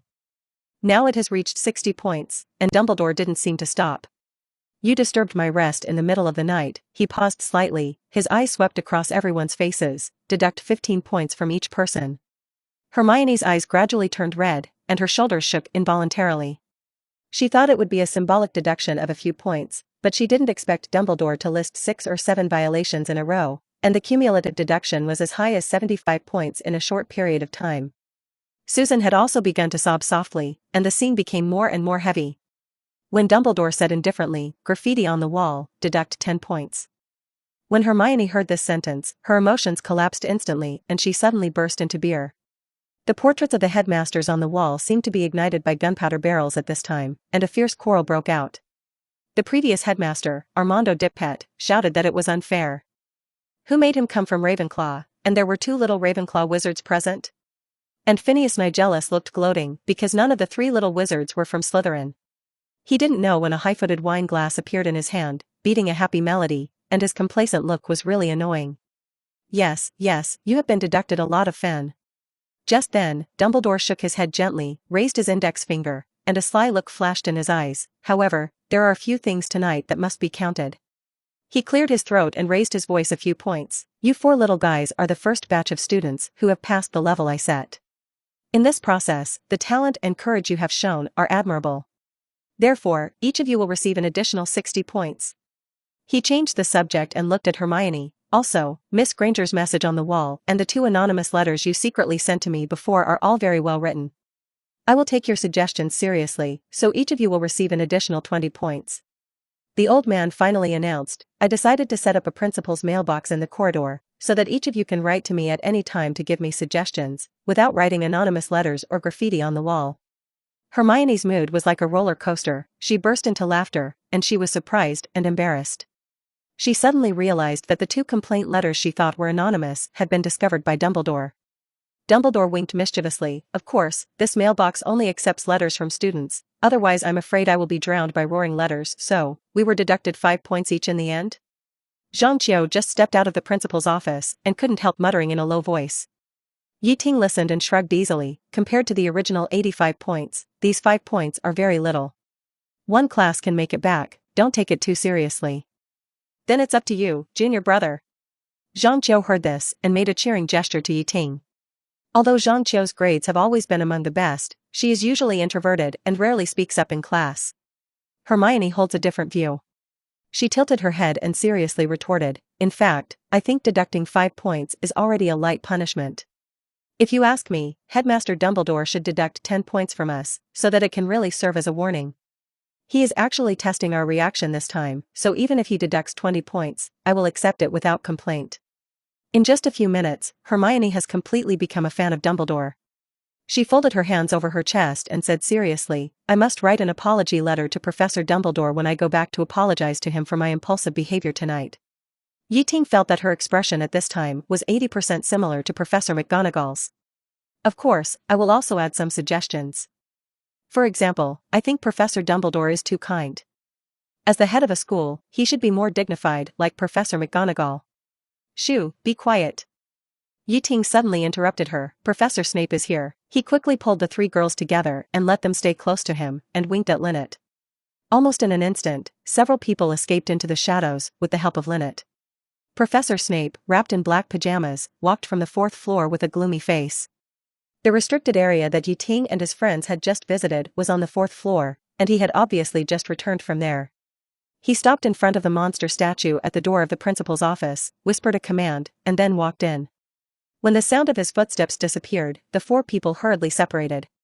Because Snape came suddenly, the 4 people squeezed together in a hurry, and it was inevitable that they would bump into each other. Ting just felt that his 2 arms were surrounded by 2 pieces of fruit of different sizes, Jean-Chio on the left and Susan on the right. After savoring it, Ting found that although Jean-Chio was 1 year older, Susan was still older in terms of appearance.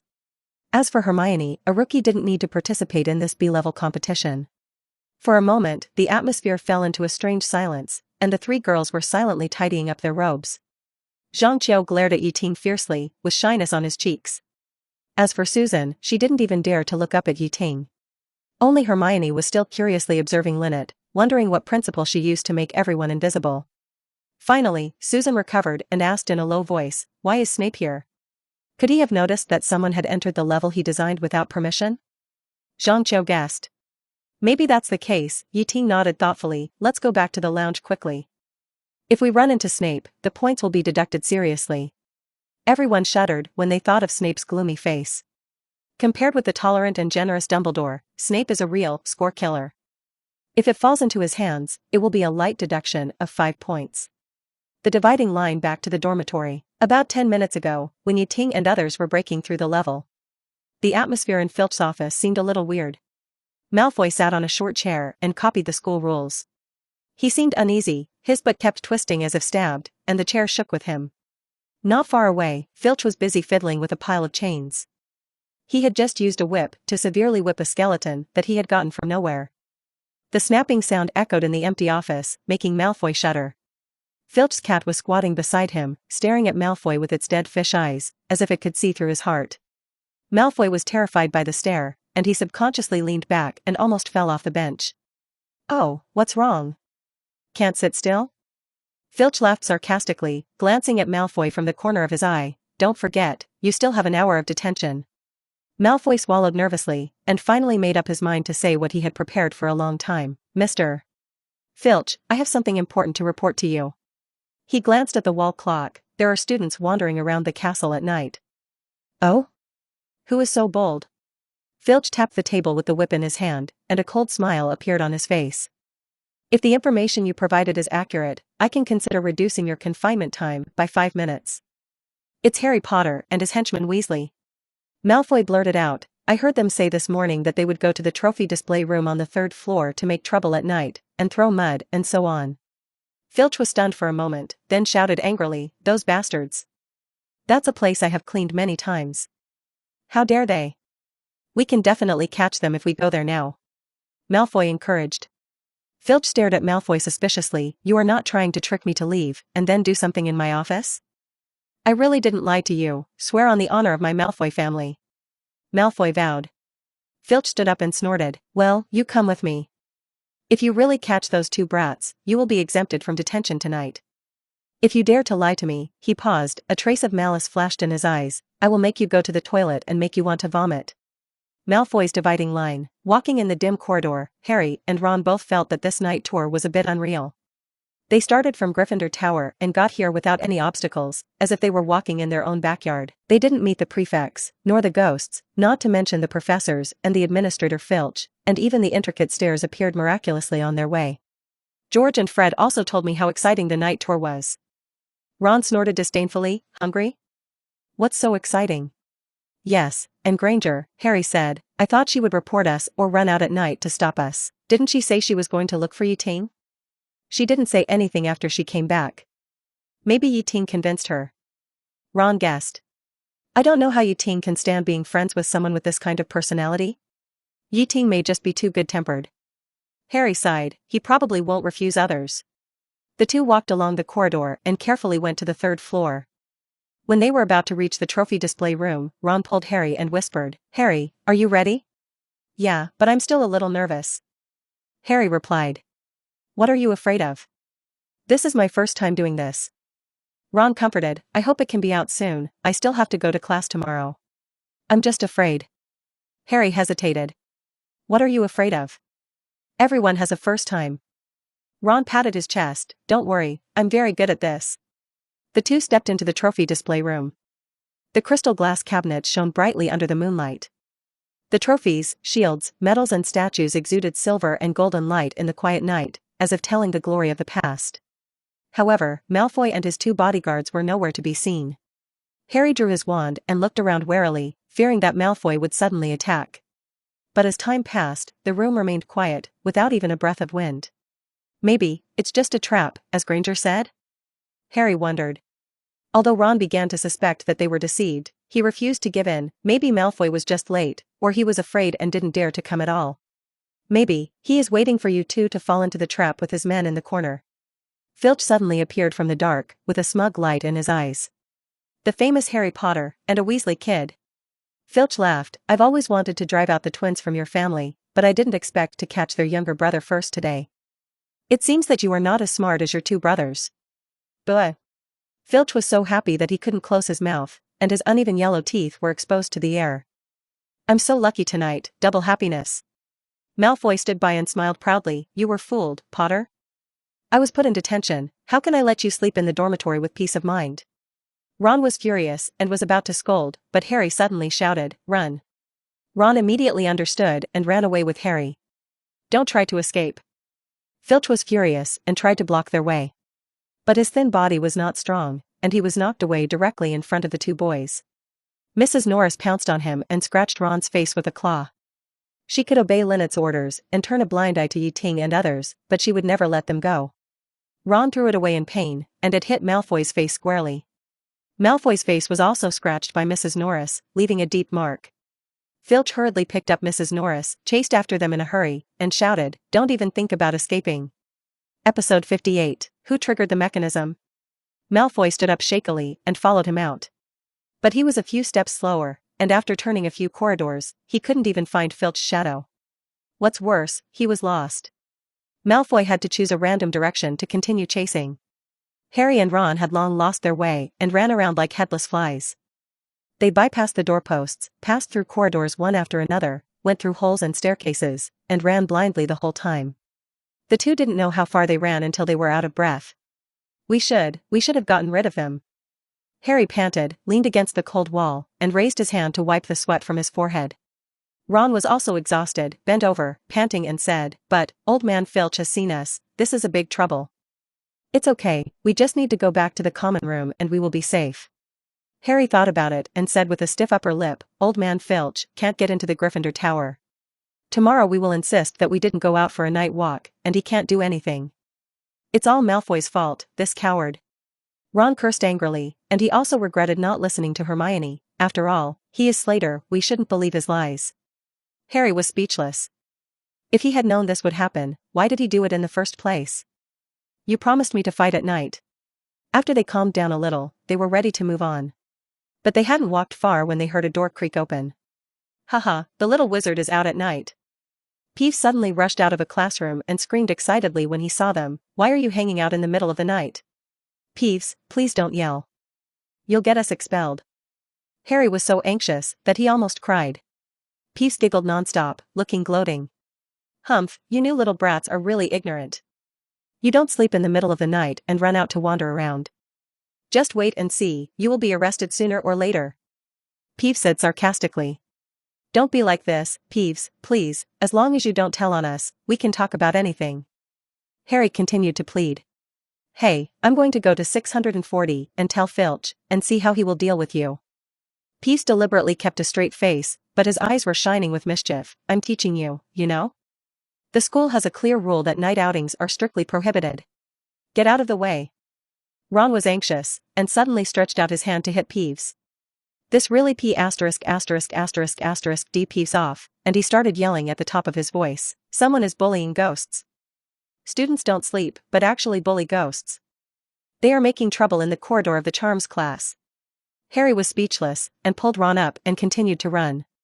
When he ran to the end of the corridor, he accidentally bumped into someone. It was the lost Malfoy. Malfoy staggered and knocked down a suit of armor, and the whole floor echoed with clanging sounds. He cursed angrily, which blind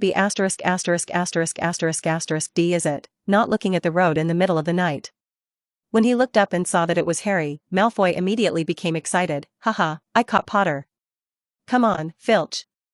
I caught Potter. Before Malfoy finished speaking, Harry kicked him hard, hitting Malfoy. Ron also took the opportunity to pick up the armor on the ground and threw it at Malfoy. The two men didn't seem to plan to escape again, thinking that they had to take revenge on Malfoy before being caught. Malfoy gritted his teeth, endured the severe pain in his crotch, struggled to stand up and ran away. Harry and Weasley followed closely behind, chasing him relentlessly. He ran away, he chased, he couldn't get away even if he had wings. Peeves watched the excitement on the side and shouted loudly, fighting, fighting.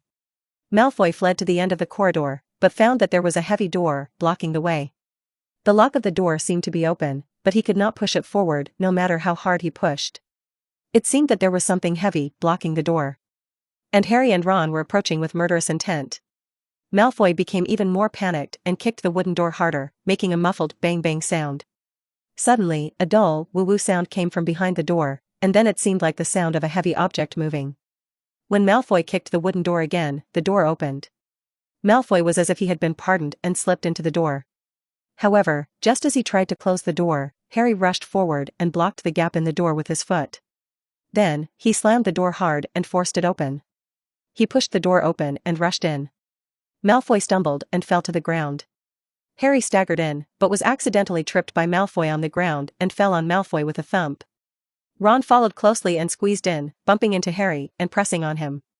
For a moment, the three of them became a sandwich on the ground. In this chaos, Harry was horrified to find that his mouth was unconsciously facing Malfoy's mouth because of Ron's pressure. Malfoy was also completely confused. He stared at Harry, who was in negative distance contact with him with wide eyes. At this moment, his mind was blank, and he didn't even remember whether he subconsciously stuck out his tongue.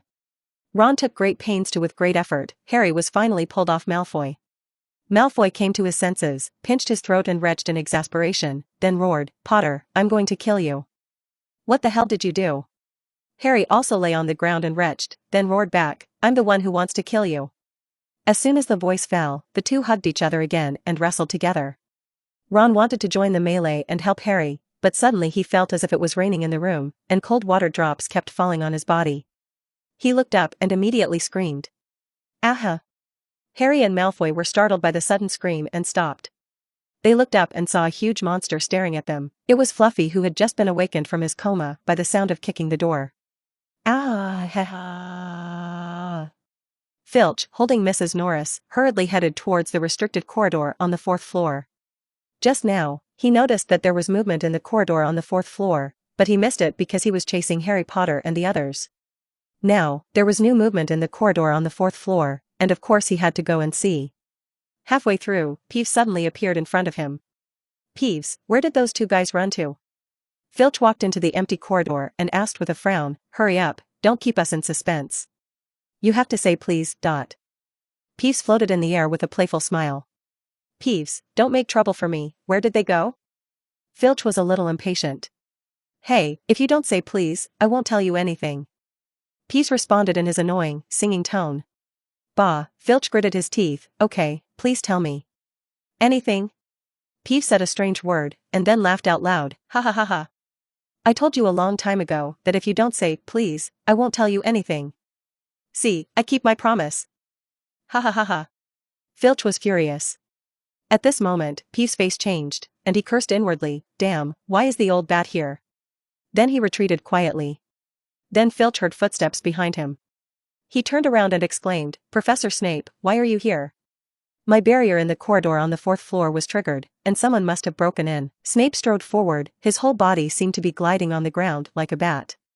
Hearing this, Filch's eyes lit up and he took the initiative to say, "I know who the intruder is, you follow me."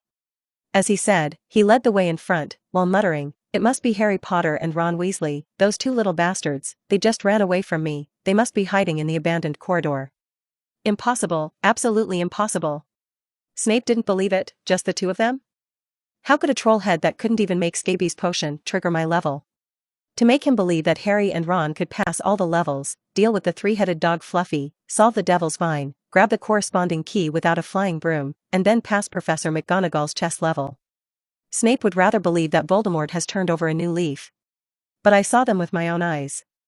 Filch, who didn't know what was going on, wanted to say something, but found that they had already arrived in front of the abandoned corridor.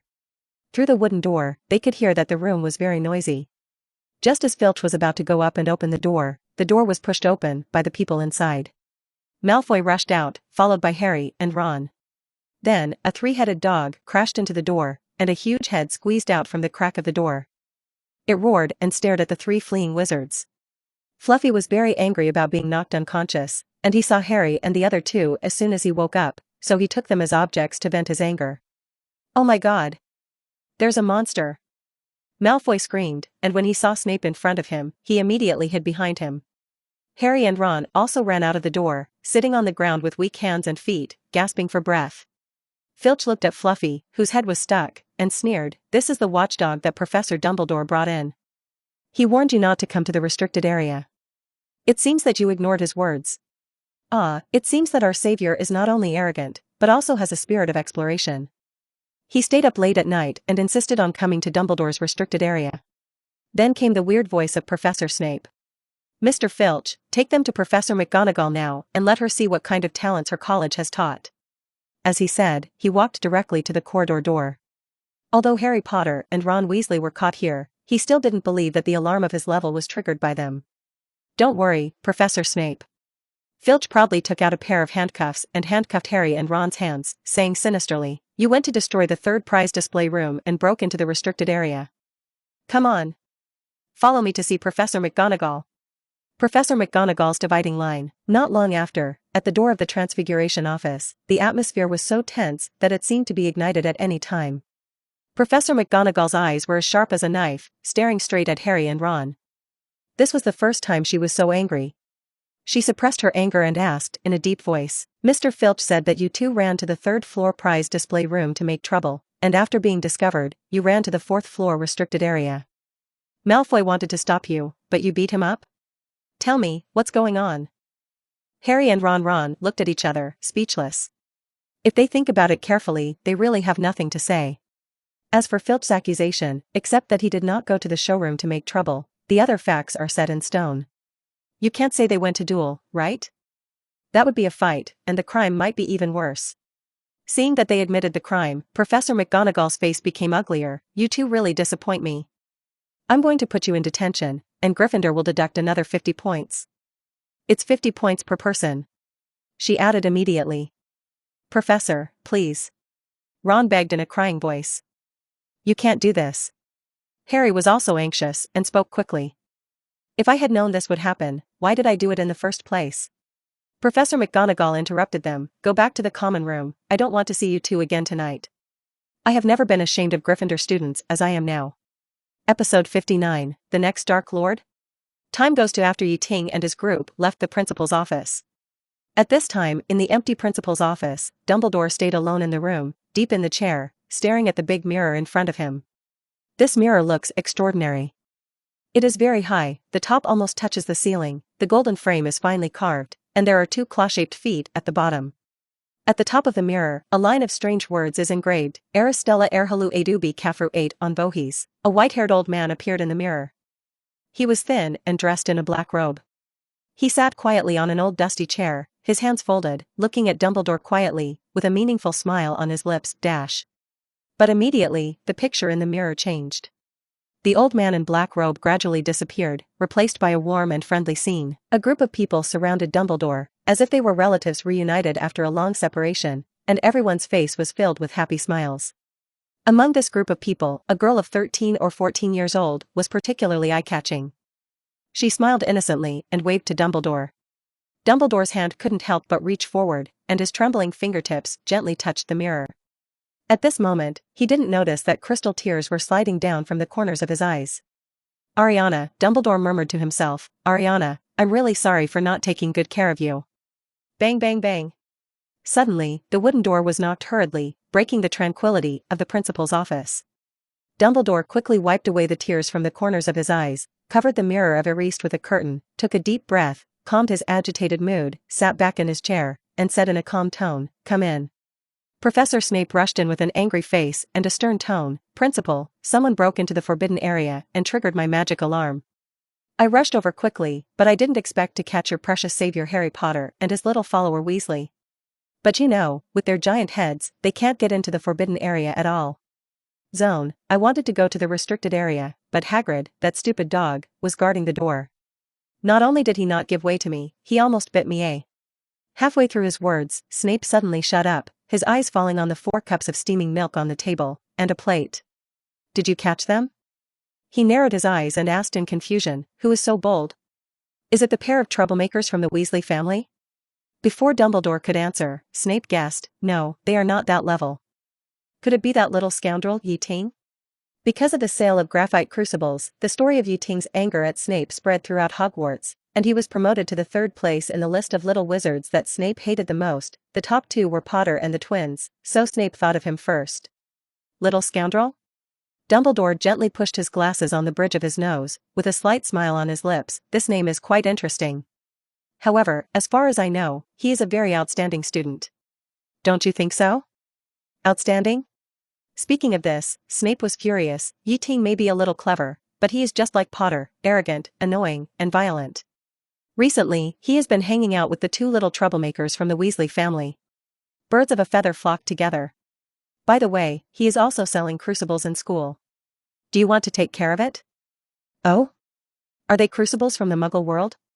Dumbledore took a sip of milk and said thoughtfully, "In fact, I have also seen those crucibles, and their performance is indeed excellent. The creativity of Muggles is amazing, and it may not be a bad thing for our students to understand this." Snape snorted in dissatisfaction. "What about his night tour tonight?" Dumbledore seemed to be prepared for this and smiled. "I have dealt with it. Everyone has been deducted 5 points. Snape was choked and speechless. You know, he deducted more than 5 points from Harry in the first 5 minutes of class. He was about to continue speaking, but he caught a glimpse of the mirror in the corner that was mostly covered by the curtain. "Why did you take out the mirror of Erased again?" Snape frowned even deeper. "Didn't you tell me before that I can't be obsessed with what I see in the mirror, and can't fall into an illusory dream?" "Yes, Severus." Dumbledore responded calmly, "I'm glad that you still remember the advice I gave you many years ago." But Snape's eyes were still fixed on the mirror, as if he wanted to take a look. "Want to take another look?" Dumbledore's voice was calm. "If you want, I can let you take a look, it's okay." Snape didn't speak, his eyes lingered on the edge of the mirror. Suddenly, he lost control of his emotions and shouted, "No. It's all over. She's gone. Those are all fake, just illusions." Dumbledore sighed softly. Snape turned around, his eyes were empty, and the whole person seemed to be trapped in another emotion, trying to suppress the surging emotions in his heart.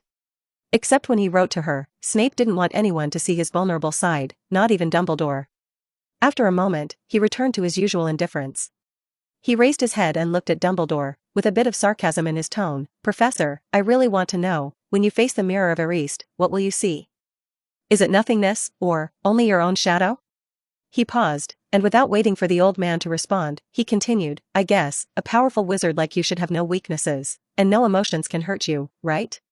His voice gradually became low. "Just like that person, you mean Voldemort?" Dumbledore asked softly. Snape raised his head suddenly, his voice filled with anger. "Don't mention that name in front of me." Dumbledore sighed, looking a little hurt.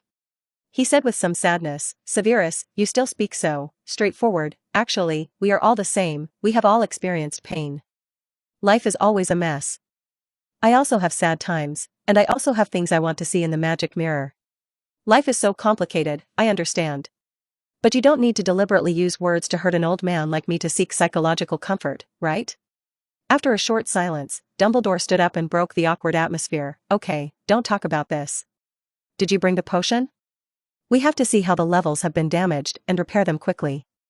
Dumbledore waved his right hand, and a door opened with a blazing devil flame burning inside. He pointed his wand at the door, and the flame disappeared instantly. The two walked into the door one after the other. Are you still going to set up the last level in your office? Snape asked curiously. Of course not, Dumbledore smiled. I already have a great idea, you just saw it. You mean, the Mirror of East? Snape pondered for a moment and said nothing more. The two continued walking. The large and small crystal bottles that were originally placed on the table had disappeared. Instead, there was a row of flasks with only a few drops of medicine left. It's really that kid Ting. Snape muttered a few words in dissatisfaction. What a thief. As he said, he took out a few bottles of potion from his pocket and planned to rearrange them on the table in the previous order. Dumbledore picked up another piece of parchment left by Ting and began to read it. Seeing that he was watching seriously, Snape also came over curiously to watch together. A few minutes later, Snape asked tentatively, "Did you see any clues?" Dumbledore was slightly stunned when he heard this, but nodded immediately. Well, of course, the logical reasoning here is not complicated. Many outstanding wizards may not be able to think of this level. Why, you still don't understand? Do you want me to explain it? Snape looked at Dumbledore meaningfully and said lightly, No, I think I understand it too. He pondered for a moment and decided to adopt Ting's suggestion and redesign the level. After all, the previous setting was too simple. Snape emptied the beaker used by Ting, and then poured the antidote and poison into different beakers according to his guessed answers. Dumbledore stood aside and watched quietly. Finally, Snape kept the parchment that Kata had found. The two continued to walk along the corridor and came to an empty chessboard. Dumbledore smiled bitterly and shook his head. If this chessboard is smaller, I'm really afraid that they will take this away too. Snape glanced at him, but didn't say anything, just followed him silently. Finally, at Professor Flitwick's level, they found keys scattered all over the ground. Snape bent down, picked up a few keys at random, and handed one to Dumbledore. Then he gently stroked the charred marks on the wings of the key, and fell into deep thought. Looking at these scorch marks, it should be caused by some large-scale spell, Snape analyzed. The damage should be related to fire or lightning. Some of these marks are large and some are small, but the overall structure of the key is not damaged, which shows that the caster's control is quite good. I have never seen this kind of magic. Dumbledore smiled slightly. I guess this is probably Ting's little invention. Minerva told me that he had a lot of amazing ideas before he got the wand. Snape was silent for a moment, then suddenly raised his head and said in an elusive tone, Ting has just entered school, and he can invent this level of offensive spells. If you let him go like this, aren't you afraid that he will become the third generation of Dark Lord? If judged from Snape's perspective, Ting's talent is really too exaggerated. Please give flowers .0. The word genius is difficult to simply summarize him. If from Snape's observation, even as a genius, Ting's talent is too exaggerated. Snape has always claimed to be a genius picked out of a million in the wizarding world. However, even he was only slightly better than his peers when he was just starting out. To truly realize his potential, surpass adult wizards in specific fields, and become an expert in the industry, it takes enough time to grow thick and thin. It was not until the 5th grade that he really achieved success in the fields of potions and dark magic. However, Ting's situation was completely different. He had just enrolled, even, according to Professor McGonagall, he had not received the admission letter yet, but he had already demonstrated magical strength that many adult wizards could not match. In the field of potions, he also showed his outstanding attainments, and some of his unique insights even made Snape himself think carefully. Otherwise, he would not have been speechless by Ting in the potion class, and even became a living and background board for Ting to sell crucibles. If he had not witnessed Ting passing the test of the Sorting Hat with his own eyes, Snape would almost doubt whether he was transformed by an adult wizard who drank the polyjuice potion, or was possessed by the soul of a powerful wizard. But since all the tests showed normal, Snape could only sigh that Ting was too gifted. However, looking at the traces of magic in front of him, Snape realized that he had underestimated the boy. He was able to create such a powerful spell at such a young age. Could Chuan be secretly studying the dark magic? 0. When he thought about facing a rising Dark Lord again, Snape's mood became extremely heavy. Isn't Dumbledore an example? When he was a teacher in school, he killed the first generation of the Dark Lord, and when he was old, he met the second generation of the Dark Lord. And he was just a copy of Dumbledore's script. Wait, a thought suddenly flashed through Snape's mind.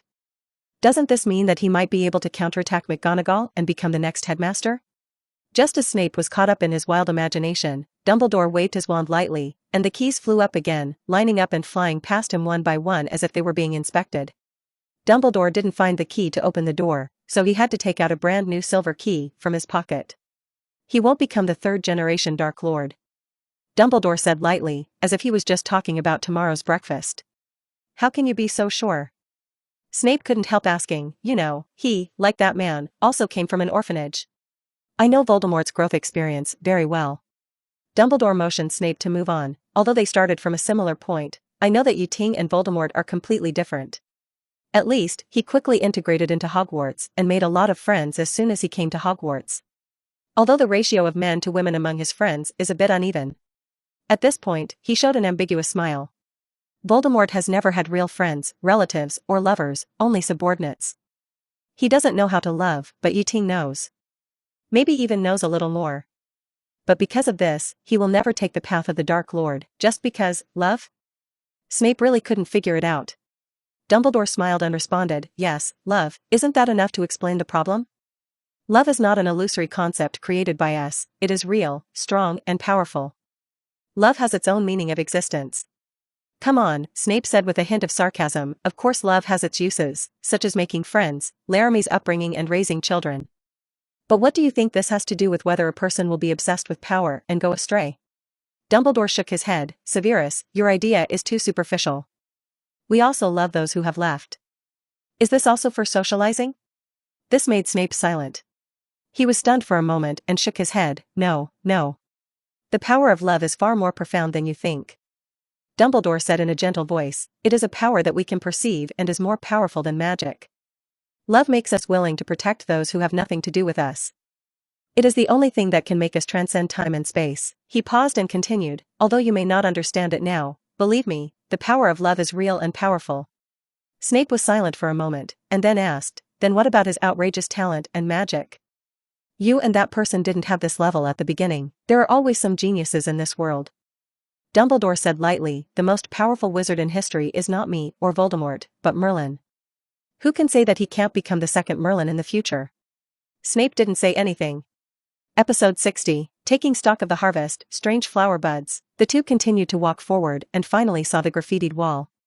Dumbledore's eyes fell on the handwriting left by Hermione, and a warm smile appeared in his eyes.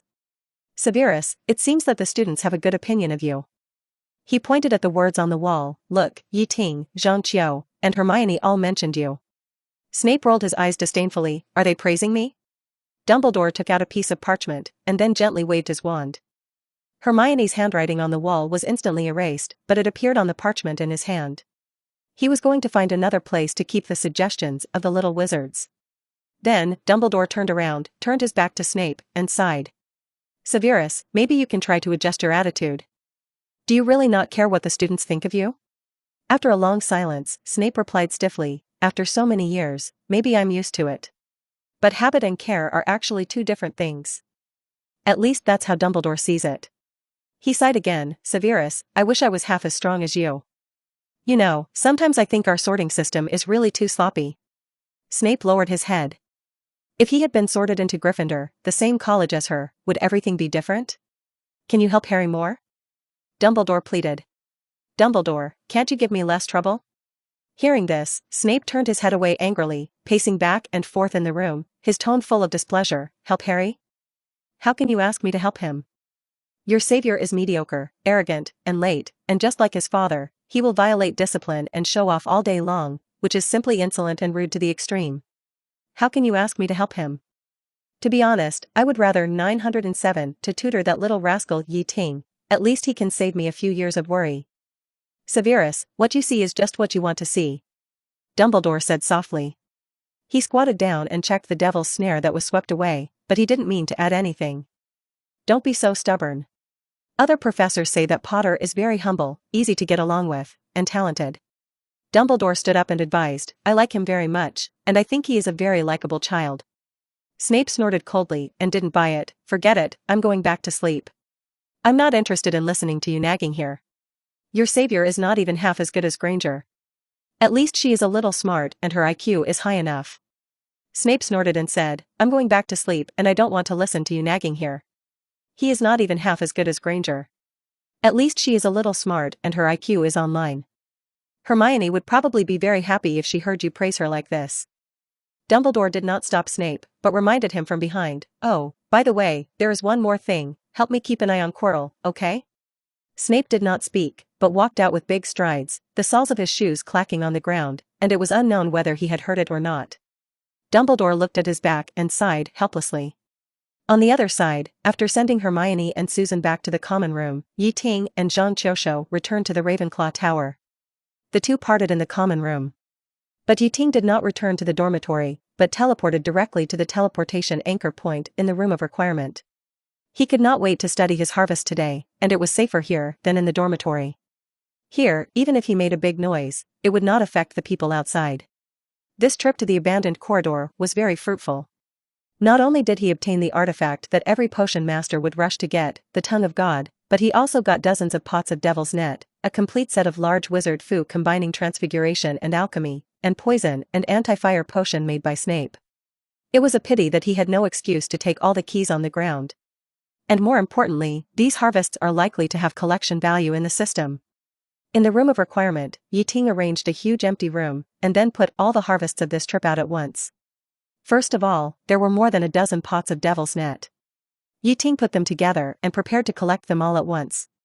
After the last time he got the Paradise typewriter, Ting had summarized the rules. When collecting collections, if you think the collection reward of a certain item is not good, you can change the way and collect a large number of the same items at the same time, so that the reward you get can be improved by several levels. For example, if you collect an automatic feather pen alone, the system will only reward a fountain pen or an automatic transmitter, but if you collect dozens of pens together, you can get the Paradise Magic typewriter. Now, he plans to apply this experience to the Devil's Web to see what he can collect.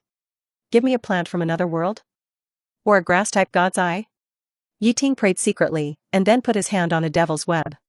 Regardless of the Devil's Web entangled his hand, Ting announced, collect. In the house where every wish is answered, a light flashed. There were dozens of sprayed Devil's Webs piled in front of Ting, which disappeared instantly after the light flashed. Instead, there was a small flower bud lying on the floor. Where is my Devil's Net? Ting was shocked. Sure enough, this batch of Devil's Nets was regarded as garbage collection and swallowed by the system. Instead, there was a flower bud the size of a football. Damn, I lost a lot this time. Ting was a little depressed. I was going to use the Devil's Net to make medicine, but now the materials have been cleared out by me. He sighed, squatted down and checked, I hope this flower bud can make up for these losses. The bud is a beautiful purple red, and the petals are as soft as brocade, with crystal dew on them. The shape of the whole bud looks quite full, just like a girl's bud. There seems to be something hidden inside. If you get close, you can smell some sweet fragrance from the bud, which is particularly tempting. The bud is wrapped with a huge receptacle under the bud, and the 4 leaves of the receptacle are covered with serrations, giving this delicate bud a wild image. Under the receptacle, Ting can see a few rough roots, which can only be placed on the floor because there is no soil. Ting walked around the bud and just confirmed that this bud belongs neither to the earth nor to Teyvat. Apart from that, there is nothing special about it. So, after all this time, it's just like this? Ting was disappointed and sighed, I said before that I would give them a few plants of the Devil's Snare as potted plants. Now I'm out of luck. Huang should think about how to apologize to them. Who would have thought that, as soon as these words came out, the flower bud seemed to understand and suddenly opened a little. Then, a seed popped out directly from the crack of the flower bud and fell around the flower bud. After the seed fell to the ground, Ting could see that there were unknown links between the flower bud and the seed. Then, these seeds did not need soil or water, and grew directly on their own, with roots extending from the bottom and stems and leaves growing from the top. Soon, each seed turned into a plant the size of a basketball, even as big as their mother plant. Ting could finally see that these plants were all young Devil's Snares. This is really... God, it can be like this? Ting was very surprised that this flower bud actually had this function. He just mentioned the Devil's Snare, and the flower bud could grow the corresponding seeds, and it also accelerated on the spot, allowing the Devil's Snare to grow directly from seeds into seedlings. The above shows that this flower bud is not only intelligent, but also has the ability to breed races and control vitality. Even if Ting has recorded so many books in his mind, but he has never heard of any plant that can do this. But when Ting looked at the flower bud again, he found that the flower bud had wilted a lot at this time. From a girl to an old lady, the petals were no longer soft, but became wrinkled, and the receptacle of the flower was also wilted a lot. It seems that doing what it did just now consumed a lot of its energy. At this time, Ting secretly regretted that he should not have issued an order rashly. If this magical plant was damaged, it would be very bad. He quickly took out a flower pot and planted the roots of the flower bud in it. Then, Ting watered and fertilized it, and used his alchemical talent of sugar to mix a bottle of nutrient solution for it on the spot and injected it into the soil. Finally, he cast several growth spells on the flower bud in succession. It can be said that he used every measure he could think of. If it really didn't work, he was even ready to sneak into Professor Sprout's greenhouse immediately and steal some dragon manure for it. He even blamed himself a little. Why didn't he get a grass elemental god's eye, so that he could provide energy for the flower bud more directly? Fortunately, Ting's measures worked.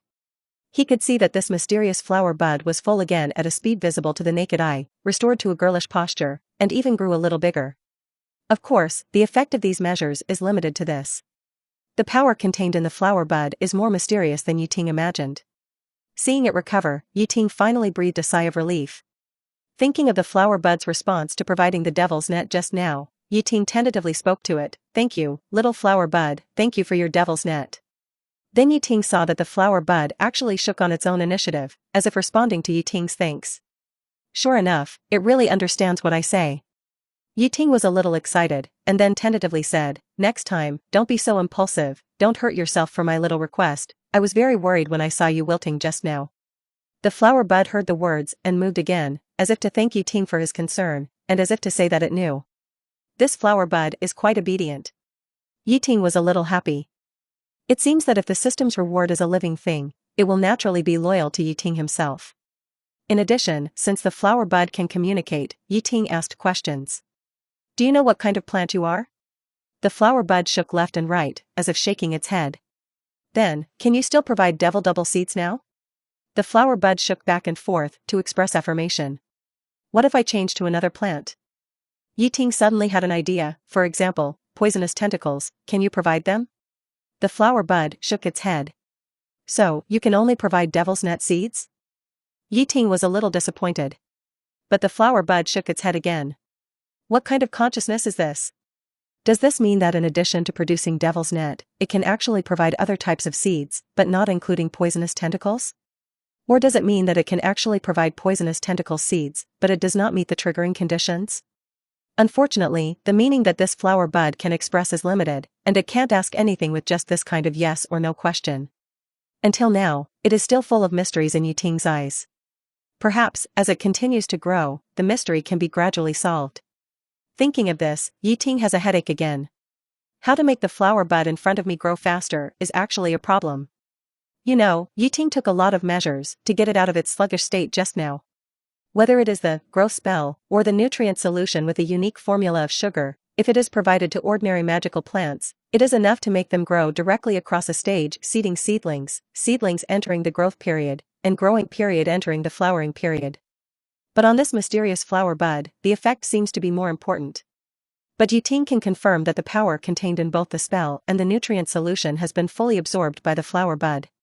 In other words, this is still a big energy storage. If you want this flower bud to really grow up, it may not be able to wait until the Russian-Ukrainian war is over if it relies on its own growth. So, he was drawn. Ting has decided to cast the growth spell 100 times on this flower bud every day, provide 10 bottles of nutrient solution, and ask Hagrid to help collect some byproducts of magical creatures as fertilizer. Before that, Ting planned to place the flower bud on the balcony of the dormitory and grow it as an ordinary potted plant. One day, he will figure out the secret of this flower bud. Next, he began to deal with Professor McGonagall's chess pieces. The mysterious flower bud that Professor Sprout provided in exchange for the devil's snare is actually a good reward, at least the potential is very high. Ting believes that Professor McGonagall's chess pieces can also provide good prizes. After placing all 32 chess pieces in front of him, Ting immediately chose to collect them. Ding!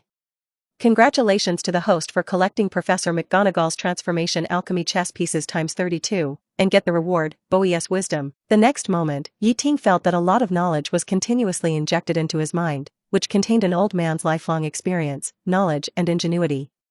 Bo Jiayi is the former dean of the Fontaine Academy of Sciences in the country of Fontaine on the continent of Teyvat, and the main inventor of the new kinetic energy machinery. 10 Hands created the modern Pepper and Dan clockwork machinery product. Asia.